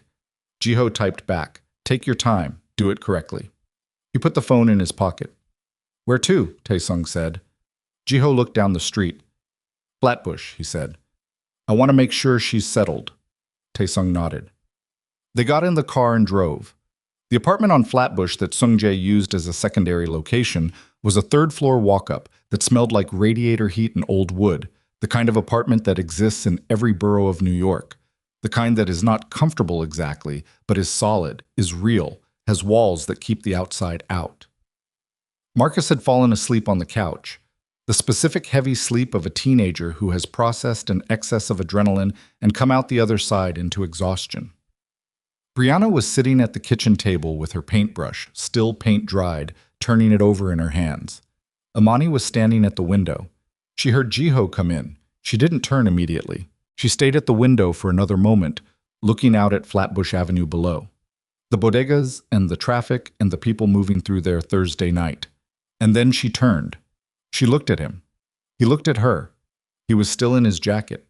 There was something different in his face that she hadn't seen before. Not the controlled mask, not the careful management, not the grief she had glimpsed in the coffee shop. Something simpler than any of those. Something close to the face of a man who has made a decision that cannot be unmade and has arrived on the other side of it. "It's done," he said. She waited. "Chaewon's finished. The documents he built, the falsified records with your name, they're in federal hands as evidence of tampering, not as evidence against you, as evidence against him." He took a breath. "And I called a federal investigator 2 hours ago. I gave him everything. All of it. The organization is going down. Tonight." Imani was very still. "Everything," she said. "Everything." "Your accounts. Your... everything," he said again. She looked at him. "You did that?" "Yes." "Before you came here?" "Yes." She turned back toward the window for a moment. Below, a woman was walking a dog. A man was locking up a shop. 2 people were arguing about something outside a bodega, the kind of argument that would be over in 4 minutes and forgotten by morning. Ordinary life. Moving, indifferent, continuing. "Sung-jae says there are vehicles outside," she said. "Federal," Ji-ho said. "They're with Park. They know where you are. I told them. They're not here for you." "Are they here for you?" "Not yet," he said. "I have a few hours." She turned from the window. She crossed the room and stopped in front of him. She looked at his face, really looked, the way she hadn't let herself look in the weeks since she left. Because looking at him carefully had always been dangerous, had always found things she was not ready to have feelings about. She looked now. There was a cut on his left hand between the first and second knuckle. Fresh. She had not seen how he got it, and she did not ask. She reached out and took his hand, just held it, looked at the cut. "You gave it all up," she said. Ji-ho looked at her. "There was nothing worth keeping if keeping it meant losing you twice." She heard it. She did not say anything immediately. She was still holding his hand when Brianna said from the kitchen table, without looking up from the paintbrush, "Are you two going to be okay?" Imani looked at the teenager. 15 years old, paint on her jeans, having been chased out of a building an hour ago by men with dangerous intentions, sitting in a stranger's apartment in the middle of a Thursday night, asking the most direct question in the room. Imani said, "I don't know yet." Brianna nodded like this was a reasonable answer. Imani looked back at Ji-ho. "Don't ask me for anything right now," she said. "Not tonight." "I'm not asking for anything," he said. "I know." She looked at his hand, at the cut. "I know you're not." She released his hand.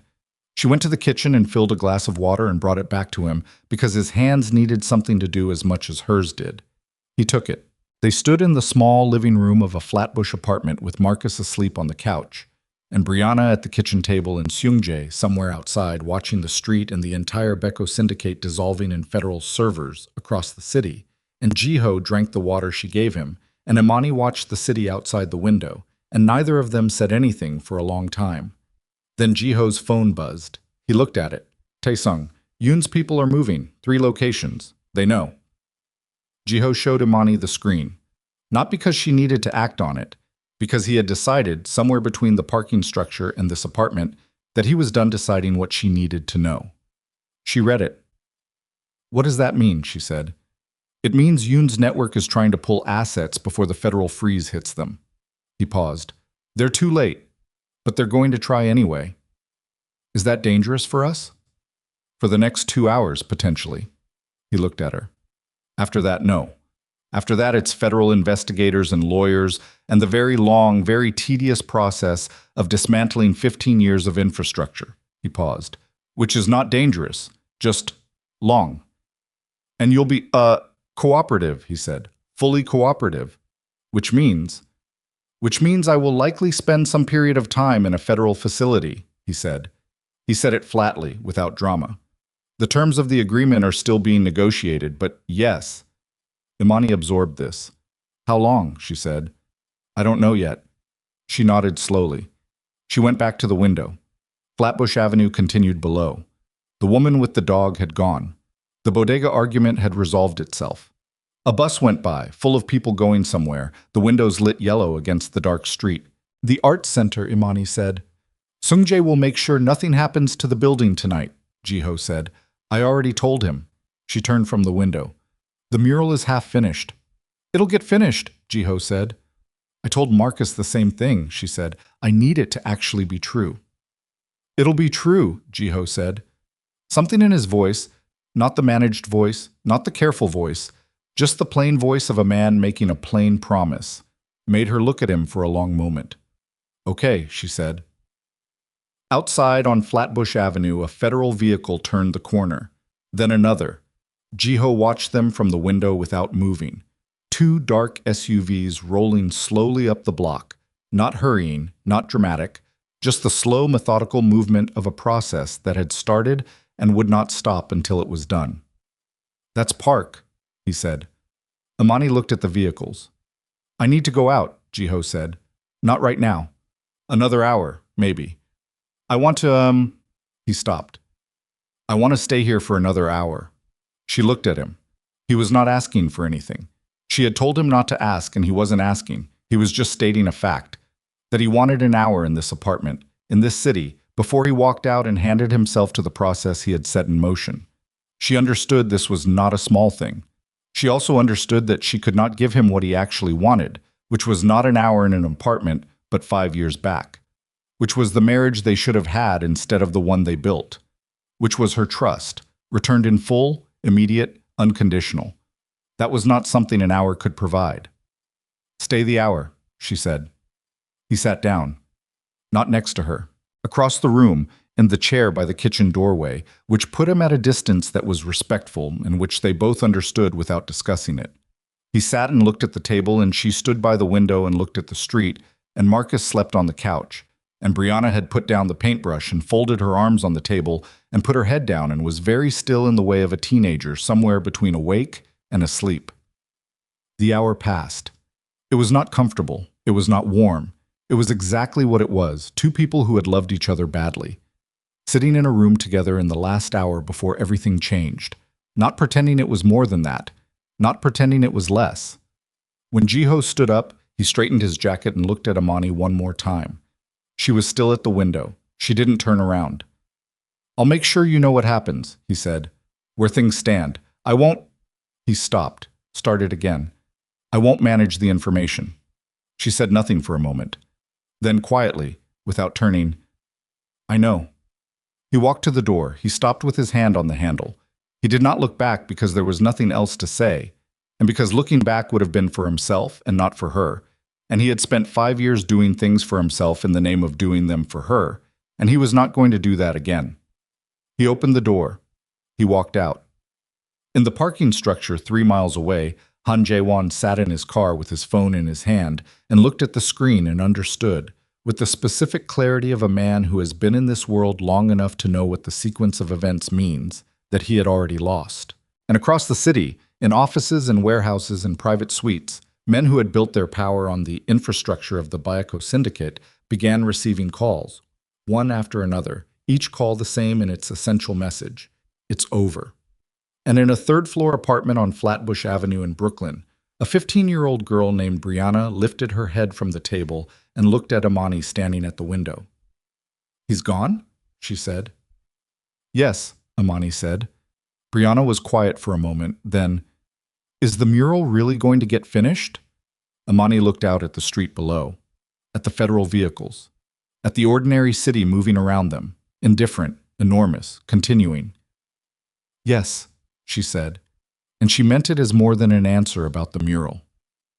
The night Ji-ho walked out of the Flatbush apartment, it rained. Not dramatically, not the kind of rain that announces itself with thunder and earns its place in the story. Just a thin, cold November rain that came in sideways off the harbor and made the streets shine and turned every headlight into a smear of color on wet pavement. The kind of rain that doesn't care what's happening underneath it. The kind that falls on federal arrests and ordinary Thursday nights with equal indifference. Imani stood at the window and watched Ji-ho cross the street below. He walked to the lead federal vehicle and the door opened and he got in without looking up at the window, and the vehicle pulled away and joined the line of other vehicles moving up Flatbush Avenue, and then they were gone, all of them, swallowed by the rain and the traffic and the ordinary enormous indifference of the city. She stood at the window for a long time after the vehicles disappeared. Marcus was still asleep on the couch. Brianna had put her head back down on the table. Sung-jae knocked softly on the apartment door 20 minutes later and told Imani, through the door, that the block was clear and that he would stay through the night and that she should sleep. She did not sleep. She sat in the kitchen with a glass of water and her legal pad and wrote down everything she needed to do in the next 72 hours. The list was long. It was practical. It was the kind of list a person writes when they need to keep their mind in the concrete and the immediate and out of the vast open territory of what has just happened and what it means and what comes next. Contractor schedule. City approval follow-up. Call to the nonprofit board. Call to Danielle. Call to the councilwoman's office about the permit that was still pending. Materials order for the music room framing. The grant application that needed 3 more supporting documents. She wrote until her hand cramped. Then she put the pen down and sat in the quiet kitchen and let herself feel it, all of it, the whole accumulated weight of the night and the weeks before it and the 5 years before that. Let it move through her the way you let a wave move through you. When you stop fighting it, when you finally understand that fighting it costs more than it saves. She did not cry. She was tired of performing grief for herself. She just sat with it. By morning, it had settled into something she could carry. The federal proceedings moved faster than anyone expected and slower than anyone wanted, which is the nature of federal proceedings, and which Imani came to understand intimately over the following weeks, because understanding it was the only way to stop it from consuming every available hour of thought. Douglas Park was methodical. I was also, Imani discovered through the attorney she hired, a sharp, unhurried woman named Claire Osei, who had 20 years of federal defense work and zero tolerance for anyone who tried to manage her client's understanding of their own situation, genuinely committed to the terms he had negotiated with Ji-ho. The falsified documents bearing Imani's name were entered into evidence as evidence of Jaewon's tampering within the first week. Claire reviewed them, reviewed the original unaltered records, reviewed the secondary logs that showed Jaewon's access and modification timeline, and told Imani in a conference room with a view of Lower Manhattan, "You're clean. This was done to you, not by you. We make sure that's in the record and it stays there." It was in the record. It stayed there. Han Jae-won, facing evidence of the tampering in addition to his substantive cooperation with the Shin family's planned organizational takeover, had very little room to maneuver.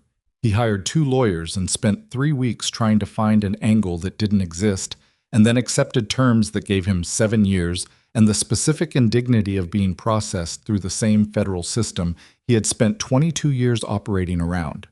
The Shin family's involvement dissolved the moment Baeko's financial infrastructure collapsed. Without the shipping routes Jaewon had promised them, without the operational support they had been counting on, the arrangement became worthless overnight. Shin Byung-ho, the operational head who had met with Jaewon in Flushing, retained lawyers and said nothing for 4 months, and eventually that silence proved to be his best available strategy. Chairman Yoon Dae-won's network collapsed in the way that networks built on the authority of aging men collapse. Not dramatically, not all at once, but through a series of cascading decisions by people who had been loyal to his power and who now found, quite rapidly, that there was no power left to be loyal to. Yoon himself was 73 and in declining health, and the federal investigators who reviewed what Ji-ho's cooperation produced determined that Yoon's direct culpability, while significant historically, was not worth the resources a prosecution would consume. He was left with what remained of his legitimate holdings, which were not nothing but were a fraction of what they had been, and he spent the remainder of his diminished network's attention trying to pretend this was a dignified retirement. It was not. But it was also not Ji-ho's concern anymore. Ji-ho's cooperation agreement took 6 weeks to finalize. Claire Osei was not his attorney.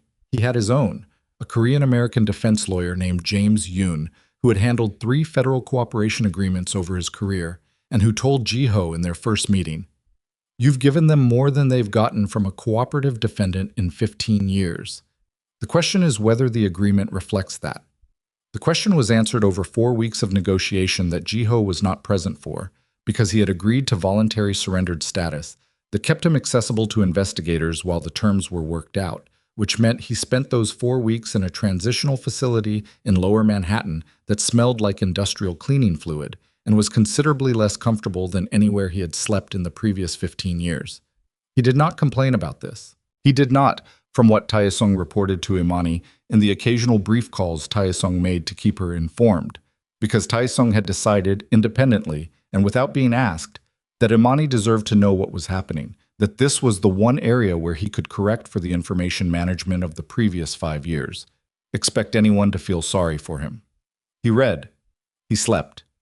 He cooperated with every interview, every document review, every question that investigators put to him, fully and without the strategic omissions that had characterized every previous interaction he'd had with law enforcement. He answered everything they asked. Then he answered questions they hadn't thought to ask. The cooperation agreement was finalized on a gray Tuesday in December. 18 months in a federal facility, credit for the transitional period already served, full cooperation credit applied. James Yoon called it an extraordinary outcome given the scope of what had been provided. Ji-ho called it what it was, the cost of 15 years, compressed into something survivable. He was transferred to a federal correctional facility in upstate New York the following week. He did not contact Imani to tell her this was happening. He had decided, somewhere in the 4 weeks of the transitional facility, that the decision about whether to maintain contact was hers to make, not his. That reaching out to tell her things, to keep her informed, to maintain a presence in her life whether she wanted it or not, was the thing he had been doing for 5 years in a different form, deciding what she needed to know, deciding the terms of her access to his reality. He was done making that decision. He sent one letter, not through lawyers, not through Tae-sung. He wrote it by hand on a Tuesday night in the transitional facility with a ballpoint pen on lined paper, 2 pages, and he mailed it to Danielle's apartment because he did not know where else to send it. The letter did not ask for anything. It explained some things that had not been explained, not the operational details. Those were in federal records and available through Claire Osei whenever Imani wanted them. The other things. The texture of the specific fear that had made him build the silence. The moment he had understood that the silence had become its own kind of danger, and that he had not known how to dismantle it without acknowledging what it had cost her. The night of their anniversary, which he addressed directly. He had been in a warehouse in Red Hook dealing with a situation that had become dangerous faster than anticipated, and the specific reason he hadn't called her was that he had been trying to keep her number entirely out of that environment, and in the process of protecting her from his world in the only way he knew how to protect people, he had forgotten to consider what it felt like to be the person he was protecting. He wrote that she deserved better than protection without honesty. He wrote that he understood if she disagreed about whether the better thing was still possible. He did not write that he loved her because he had spent 5 years saying versions of that in ways that had not translated into anything she could use. He figured the letter itself said it well enough, or not, and that either way it was the truest thing he was capable of producing on lined paper with a ballpoint pen in a federal transitional facility on a Tuesday night in December. He sealed the envelope. He mailed it. He did not wait for a response, because waiting for it would have been a way of making his peace contingent on her answer, and he was trying to stop doing that. Danielle called Imani the morning the letter arrived. She did not read it to her. She just said, "There's a letter here from Ji-ho. Do you want me to bring it or not?" Imani was at the Arts Center. She was on her knees in the second music classroom with a level and a chalk line, marking the wall for the shelving installation that was going in the following day. There was chalk dust on her jeans and her hands were cold, because the building's heating system was functional but uneven, and this room was on the wrong side of the uneven. She sat back on her heels. "Bring it," she said. Danielle came at noon. Imani read the letter sitting on an overturned paint bucket in the main hall next to the completed mural. Marcus and a friend had finished it the previous week. The full neighborhood skyline in deep blues and ochres, exactly as they'd planned it, with some additions in the upper corners that Marcus had decided on himself and that Imani had approved without hesitation because they were better than what had been planned. She read the letter twice, then she folded it and put it in her jacket pocket and went back to the music room and finished marking the wall. She did not call Ji-ho. She was not ready to call Ji-ho, but she kept the letter. The Arts Center opened in April. Not with a ribbon cutting. Imani had decided against any ceremony that felt ceremonial, that felt like a performance of something rather than the thing itself. The opening was a Saturday morning when the doors were unlocked at 9 and stayed unlocked. And by 10 there were children inside, and by noon the building was full of the specific sound of a space being used for the first time in a long time. Voices and footsteps, and the particular acoustic quality of a room that was built for sound finally receiving it. The music classrooms had donated instruments, 3 guitars, a keyboard, a drum kit that was slightly battered and completely functional, a collection of smaller percussion instruments that a local musician had contributed after reading a brief item in a neighborhood newsletter. The main hall had folding tables along one wall where neighborhood organizations had set up information about their programs. The mural covered the south wall in its entirety, the skyline in blues and ochres, the additions Marcus had made in the upper corners, the section that Brianna had painted that still had, if you knew where to look, a slight variation in texture where her hand had been less confident on the latter and more confident in the lower reach. Imani had put a small plaque at the base of the mural. It did not attribute the work to anyone by name. It said only, "This wall was painted by this neighborhood, for this neighborhood. It belongs to the people who fill this room." Danielle was there. Her mother was there. Margaret Brooks, 61, who had told Imani on the phone 3 months ago that she was proud of her in a voice that made it clear this had not been easy to say, and that said more because of its difficulty. Claire Osei came by mid-morning and stayed 40 minutes and shook Imani's hand and said, "This is real." The councilwoman came and gave a brief remark that was shorter than her staff had prepared because Imani had asked her, gently but directly, to keep it brief because the day was about the building and not about remarks. Marcus was there with his mother and his younger brother, who immediately gravitated toward the drum kit with the specific focused energy of a 6-year-old who has found exactly the thing he was meant to be doing. Brianna was there. She stood in front of the mural for a long time, not saying anything. Then she went to find Imani and said, "The blue in the second section, I thought it was wrong when I did it. It's not wrong." "It's exactly right," Imani said. "I know," Brianna said. "I just needed to see it on the actual wall." Imani understood this completely. Taesung came at 2 in the afternoon, which surprised her. She had not expected Taesung, had not contacted him about the opening, and she registered his arrival with a brief stillness before crossing the room to where he stood near the entrance. He was wearing regular clothes, no earpiece, no tactical positioning near exits, or if he was doing that last one, he had become considerably less visible about it. He looked, in jeans and a coat, like a man who had spent a career disappearing into backgrounds and was finding that the backgrounds had changed. "I heard about the opening," he said. "From who?" "Sung Jae." A pause. "He wanted to come. He didn't want to." Taesung seemed to weigh something. He didn't know if it was appropriate. "He's welcome," Imani said. "He pulled 3 people out of a building. I'll tell him." They stood for a moment in the noise of the filled hall. "How is he?" Imani said. She didn't say the name. She didn't need to. Taesung looked at the mural. "Cooperative," he said, which for him it's not a small thing. He doesn't cooperate. He never cooperated with anyone. He ran everything himself. He paused. "He's cooperating." "Is he all right?" "He's Ji-ho," Taesung said. He reads. He answers questions. He sleeps. He doesn't complain." He glanced at her. He asked Yoon to send him the grant documentation for this place. Read the whole thing apparently. Made notes. Imani was quiet. "He didn't tell me to tell you that," Taesung said. "I'm telling you because I thought you'd want to know." "Thank you," she said. She meant it plainly, without the weight of more than that. Taesung nodded and looked at the mural again for a long moment. Then he said, "He was wrong. The way he handled it. All of it. He knows that. But he was—" He stopped. Tried again. "He was not indifferent. Whatever it looked like from where you were standing. He was not indifferent." "I know," Imani said. "I know you know. I just—" Taesung looked slightly uncomfortable, which was the most human she had ever seen him. "I spent 11 years watching him make every decision correctly except the ones that mattered most. I thought someone should say that." "Someone did?" Imani said. "He said it." Taesung nodded.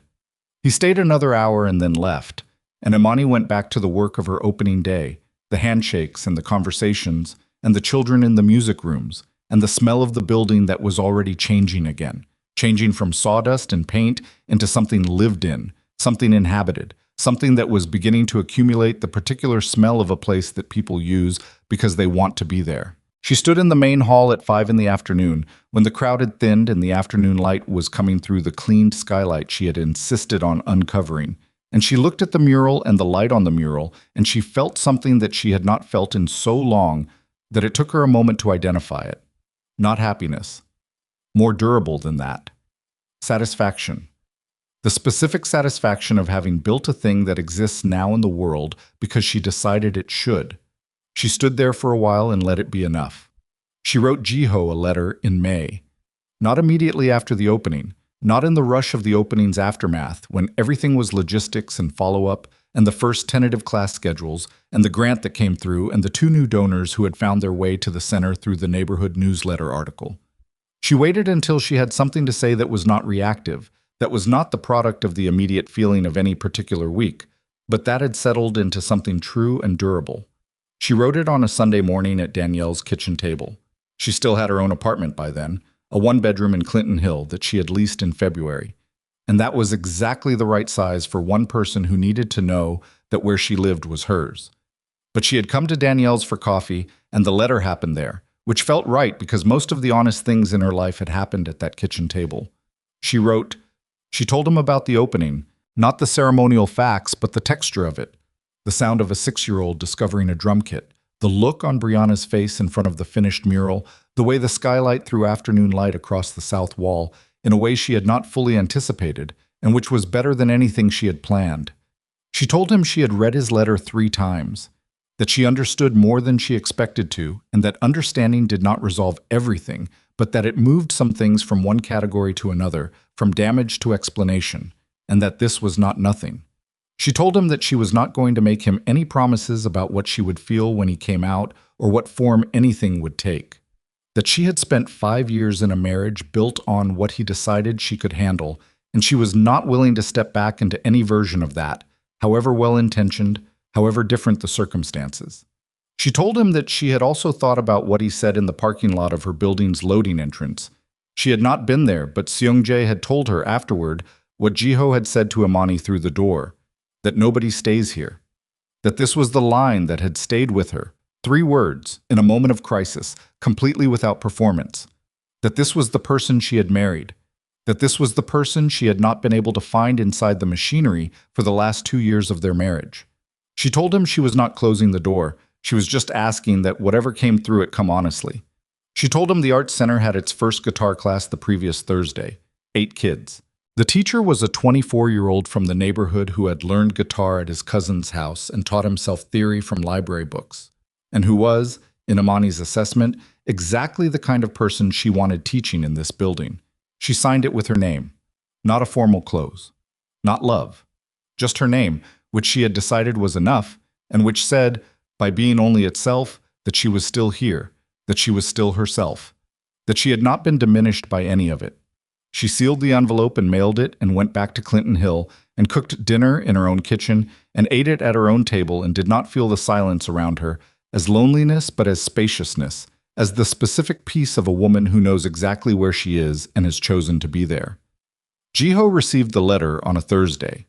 He read it in the small room that passed for a common area in the facility's minimum security wing, sitting in a plastic chair near a window that looked out at a yard, and beyond the yard, a tree line, and beyond the tree line, nothing visible, just sky. He read it once straight through. Then he folded it carefully and sat with it for a while. James Yoon had told him 3 months ago that based on the cooperation credit and the conduct review, there was a reasonable likelihood of release at the 14-month mark rather than the full 18. This was not certain. Yoon had been careful to say not certain. But the federal investigative team's assessment of Ji-ho's cooperation had been, apparently, stronger than even Park had anticipated, which was the specific word Yoon had used, stronger. Ji-ho had nodded and said thank you and gone back to his room and read for the rest of the afternoon because there was nothing to do with that information except let it be what it was. He read Imani's letter again that evening. He did not read it looking for signals or assurances or evidence of a decision made. He read it because it was a letter from a person he knew, truly knew, in a way that had nothing to do with managed information or threat assessments or the architecture of protection, and because the specific voice of her, the way she said things, the way she moved from the 6-year-old and the drum kit to the skylight and the light on the south wall without transition, was something he had not had access to for a long time, and which hit him, reading it in that plastic chair in that common area with the tree line visible through the window, harder than he was quite prepared for. He wrote back the following week. He wrote about the tree line. He wrote about a book he was reading, a history of urban architecture in American cities that he had requested from the facility's library after thinking about something Imani had said to him the first night they talked at the charity gala 6 years ago, about the difference between building to impress and building to serve, and wanting to understand that difference better than he had when she said it. He wrote that he was 14 months into 18 and that his attorney had told him the 14-month mark was possible and that he was not telling her this to create an expectation or a timeline, but because he had promised to stop managing what she knew about his situation.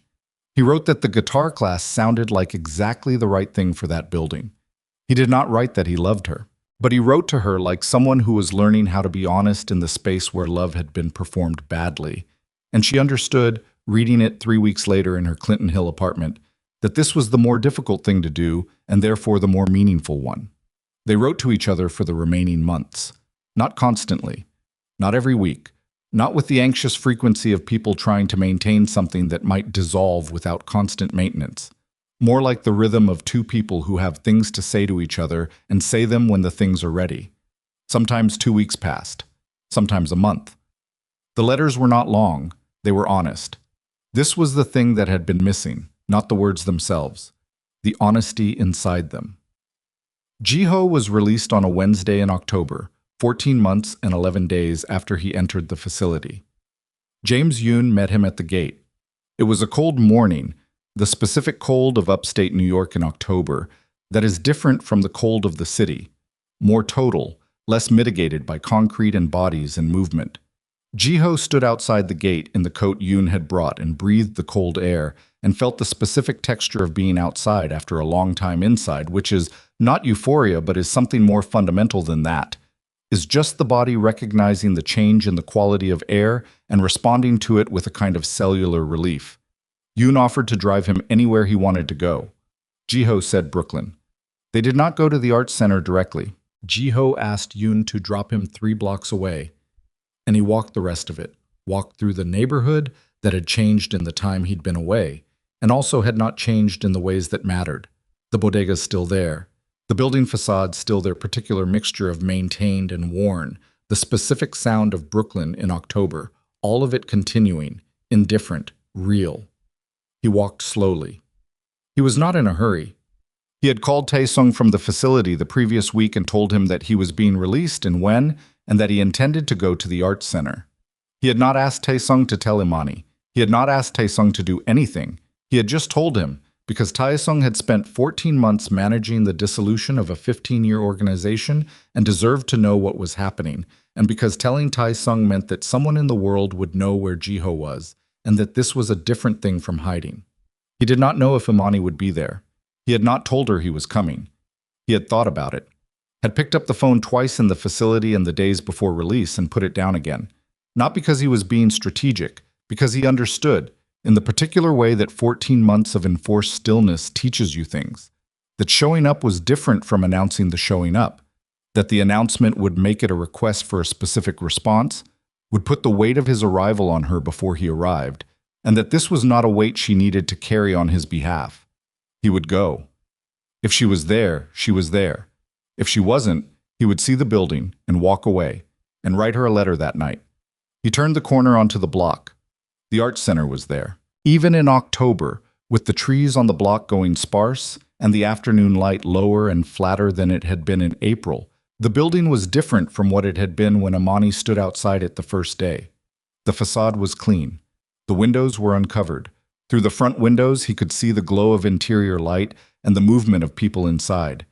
He could hear faintly the sound of a guitar being played by someone who was still learning. The slight hesitations, the occasional wrong note corrected and continued, the rhythm of someone becoming something they weren't yet. He stood on the sidewalk across the street and looked at it.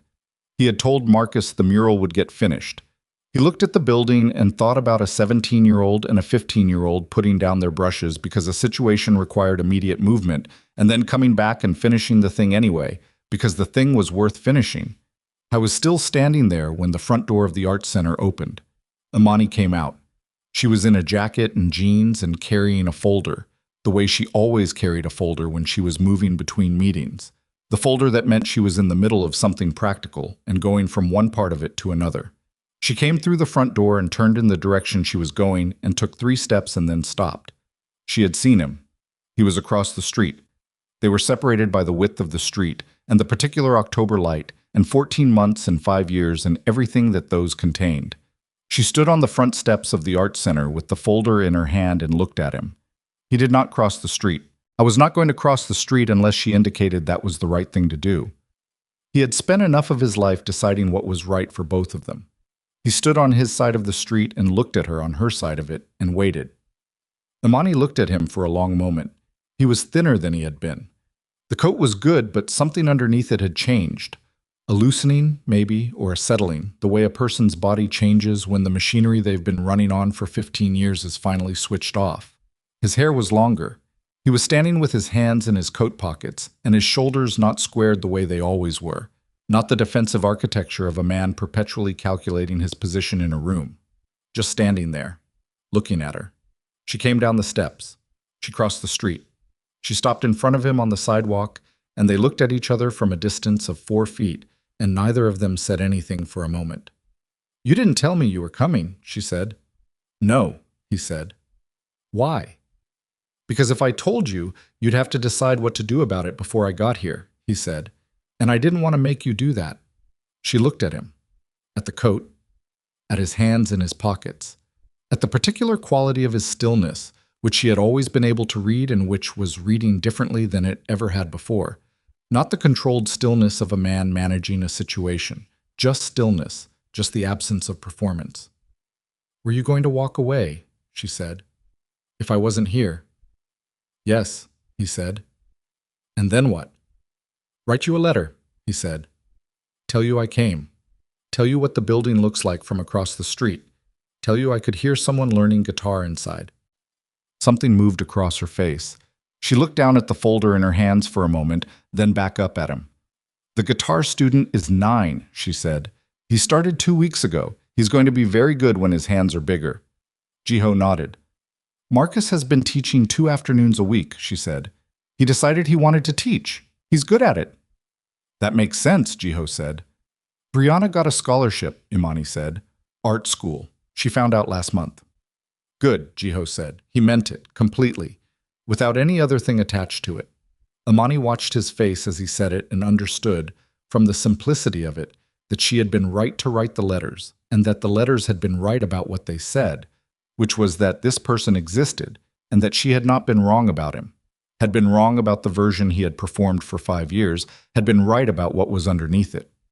Understanding this did not resolve everything. She was not a woman who resolved things by standing on a sidewalk in October feeling things. She was a woman who built music classrooms and wrote letters at kitchen tables at 5 in the morning and stood on ladders correcting lines that were running 2 degrees off horizontal. She was also a woman who had loved this man since a charity gala 6 years ago when he had listened to her argue about architecture for 40 minutes and asked her name like it was a question he actually wanted the answer to. Both of these things were true. "Come inside," she said. "I'll show you what we did with the back rooms." He looked at her. "Just that," she said. "Just the building. One at a time." He nodded. He took his hands out of his coat pockets. She turned toward this building and he walked beside her across the street, and she pushed open the front door, and the sound of the arts center came to meet them. Voices and a guitar, and somewhere in the back, the percussion of children moving through a space that belonged to them, that had been built for them, that would still be standing long after the people who built it were gone. Ji-ho stood in the main hall and looked at the mural. He looked at it for a long time. Imani watched him look at it. She had watched a lot of people look at it for the first time, and she could read by now the specific quality of each response. Marcus's mother had cried. The councilwoman had nodded like it confirmed something she already believed. Taesung had just stood there in his particular still way, and eventually said, "It's real." Ji-ho looked at it like a man looking at something that cost more than he paid for it, not with guilt, but with the specific reverence of someone who understands the weight of what they're seeing, who has stood on enough difficult ground to know what it takes to build something on it. He did not say anything for a long moment. Then he said quietly, "The blue in the second section." "Brianna," Imani said. He nodded. He turned from the mural and looked at her. She reached into her jacket pocket. She had been carrying it since the morning of the opening, not because she had planned to use it, not because she had made any decision about it.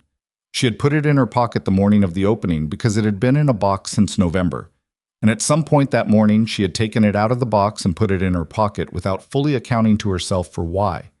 It was not their wedding ring. Their wedding ring was in a jewelry store in Lower Manhattan where she had sold it in January, not dramatically, and not as a statement, but simply because it was a piece of metal that belonged to something that no longer existed, and which would, sitting in a box, become a monument to the wrong things. What she held out to him now was something different, a ring she had bought herself. Plain, simple, white gold, nothing ceremonial. She had bought it in February in a small jewelry shop in Fort Greene, owned by a woman who made pieces by hand, and she had bought it because she wanted to own the thing she would eventually offer, not because a jeweler had presented it in a velvet box for her approval. She placed it in his palm. He looked at it. "This one isn't built on sacrifice," she said. "It's built on truth." Ji-ho looked at the ring in his palm. His hand was not steady. The man who had walked into parking structures and federal offices and the most dangerous rooms available to him without visible trembling was standing in the main hall of a rebuilt arts center in Bed-Stuy, and his hand was not steady. "Can we start over?" he said. Imani looked at him. "No," she said. His expression shifted. She took his hand, the unsteady one, the one with the ring in it, and she interlaced her fingers with his. "Let's start honestly," she said. Behind them, the 9-year-old guitarist in the music classroom hit a note correctly for the first time, and the sound of it rang out clearly into the afternoon. And it was not a perfect note. It had the slightly uneven quality of a child still learning the weight of their own fingers. But it was true. And it landed in the room, and it stayed.